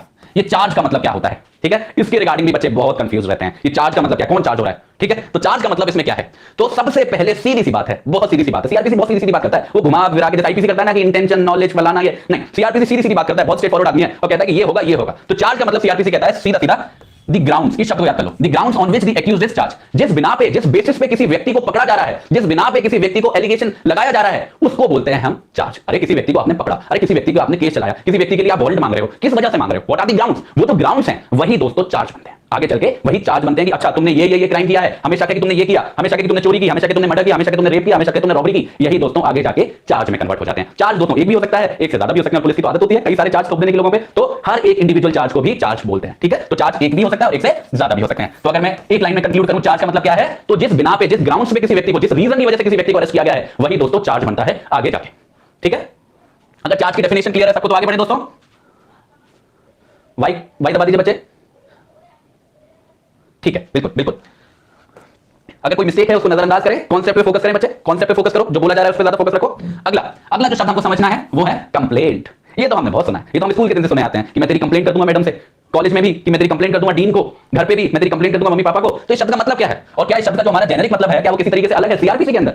दोस्तों मैं आपको बता दूं बिल्कुल अलग नहीं है। कंप्लेन का मतलब वही रहता है जो हम अपने आम जीवन में यूज करते हैं और जो हम सीआरपीसी के अंदर यूज करते हैं, वही दोस्तों कंप्लेन है। क्या है समझते हैं? देखो दोस्तों जो कंप्लेन है वो ओरल भी हो सकती है और रिटन भी हो सकती है, मतलब मौखिक भी हो सकती है। मुझे जैसे आपने अपने भाई की पिटाई कर दी तो आपका भाई रोता हो गया और आपकी मम्मी को बोला कि भैया ने मुझे मारा, तो ये क्या हुआ? This is a oral complaint. और राइटिंग में भी हो सकती है, कोई मानो आपका भाई अपने भाई की पिटाई करी, उसने चिट्ठी लिख दी अपने पापा को, पापा रहते हैं किसी दूसरे शहर में, तो क्या है वो भी एक कंप्लेंट है पर रिटन फॉर्म है। तो ये जो कंप्लेंट है दोस्तों वो ओरल भी हो सकती है और राइटिंग में भी हो सकती है। सबसे पहली बात, सबसे आसान बात। दूसरी सबसे इंपॉर्टेंट, हर एक कंप्लेंट को याद करो, बचपन से लेके आज तक जो भी कंप्लेंट आपने किसी की है या फिर किसी ने आपके खिलाफ की है, उन सब में एक चीज जरूर होगी। अगर वो एक चीज नहीं है तो कंप्लेंट ही नहीं है, और वो दोस्तों क्या है? एलिगेशन।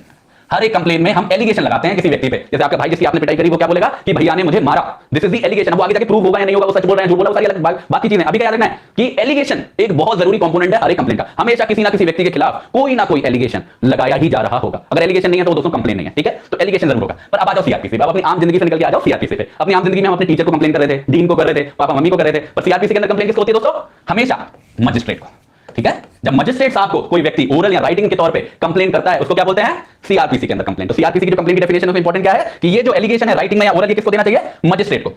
फिर से आ जाओ आम जिंदगी पे वापस। अच्छा आप कंप्लेन करते हो अपने पापा को, अपनी मम्मी को, या फिर अपने पेरेंट्स को या अपने टीचर को, क्यों करते हो? What is the reason? क्या चाहते हो आप अपने उस कंप्लेन पे करके? आपका भाई आपकी कंप्लेन कर रहा है, पापा से क्यों कर रहा है? क्या चाहता है? वो ये चाहता है कि पापा कुछ एक्शन ले, पापा आए और आपकी पिटाई करे और आपको ठीक करे, है ना? यही तो चाहता है। तो हर एक व्यक्ति जो कंप्लेन कर रहा है वो हमेशा एक्शन चाहता है कि कुछ किया जाए इस चीज के बारे में। तो यहां पे भी दोस्तों भैया मजिस्ट्रेट को कंप्लेन क्यों लिखी जा रही है? जिससे कि मजिस्ट्रेट एक्शन ले।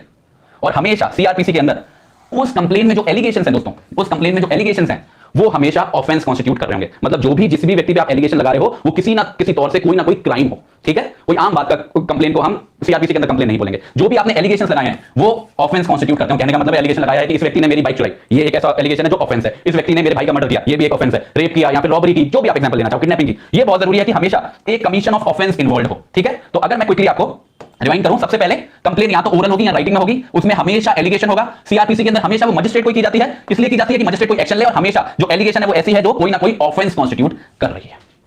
और आखिरी बात, जो पुलिस रिपोर्ट होती है, अब पुलिस रिपोर्ट क्या होती है ये मैं आपको बहुत आगे जाके बताऊंगा, डिटेल में बताऊंगा। जो पुलिस रिपोर्ट होती है, जो पुलिस सबमिट करती है मजिस्ट्रेट को, वो कंप्लेन की डेफिनेशन में नहीं करती है। वो क्यों नहीं करती है हम आगे जाके डिटेल में डिस्कस करेंगे कि पुलिस रिपोर्ट होती क्या है, क्या प्रोसीजर है, क्या पर्पस है। बट अभी इस लेवल पे ये याद कर लीजिए, जो पुलिस रिपोर्ट जो पुलिस मजिस्ट्रेट को देती है वो कंप्लेन की डेफिनेशन में नहीं करती है, ठीक है। कंप्लेन की हमको क्या चाहिए? ये 5 चीजें। अब दोस्तों कंप्लेन की डेफिनेशन अगर क्लियर है तो प्लीज वाई टाइप कर दीजिए दोस्तों।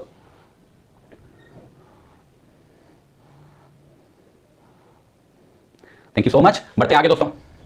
अभी अगर दोस्तों आपके दिमाग में कोई सवाल भी है ना तो रहने दो, उन सवालों को रहने दो, पर अभी जो कंटेंट डिलीवरी हो रही है उसका पूरा मजा लो। आपके जो डाउट है जो समय के साथ खत्म हो जाएंगे, ये मेरी गारंटी है कि जब तक सीआरपीसी खत्म होगा ना आपका कोई भी क्वेश्चन नहीं बचेगा। तब वो कब होगा वो हम देखेंगे, ठीक है। बट होगा जरूर, इसलिए जो कंटेंट डिलीवरी है ना उसका पूरा 100% बेनिफिट उठाने की कोशिश करो। किसी सवाल में फंस के जो डिलीवर किया जा रहा है उसको मत मिस करना दोस्तों, ठीक है। ये गलती मत करना आप लोग। अगली जो शब्द हमको समझना है उस शब्द का नाम है दोस्तों इंक्वायरी। इंक्वायरी का मतलब क्या है, ठीक है। ये जो शब्द है इंक्वायरी, ये बहुत कंफ्यूज करता है और कंफ्यूजन का मैटर है भी, बिल्कुल है। मैं मानता हूं, यहां पे मैं मानता हूं कि हां इंक्वायरी एक ऐसी चीज है, एक ऐसा प्रोसेस है जो काफी लोगों को कंफ्यूज कर सकता है। सबसे पहली चीज जो सीआरपीसी क्लियरली डिक्लेयर करता है इंक्वायरी के बारे में वो ये है कि इंक्वायरी हमेशा मजिस्ट्रेट करता है, हमेशा यूनिवर्सल रूल है। कभी भी पुलिस इंक्वायरी नहीं करती। अब देखो जैसे मैंने बोला पुलिस इंक्वायरी, तो आपके दिमाग में आएगा सर ये तो बहुत सुना हुआ शब्द है। कई बार हम कह भी देते हैं कि उस केस में पुलिस इंक्वायरी कर रही है, पुलिस आई थी इंक्वायरी करने के लिए, या पुलिस को बोलो कि वो इंक्वायरी करे। ऐसा नहीं दोस्तों, पुलिस कभी भी इंक्वायरी नहीं करती है। इंक्वायरी कौन करता है? मजिस्ट्रेट। याद कर लो, यूनिवर्सल रूल है, ठीक है। अब इंक्वायरी होती क्या है, अब मैं आपको एग्जांपल देकर समझाता हूं, बहुत ध्यान से सुनिएगा। मानिए दोस्तों कोई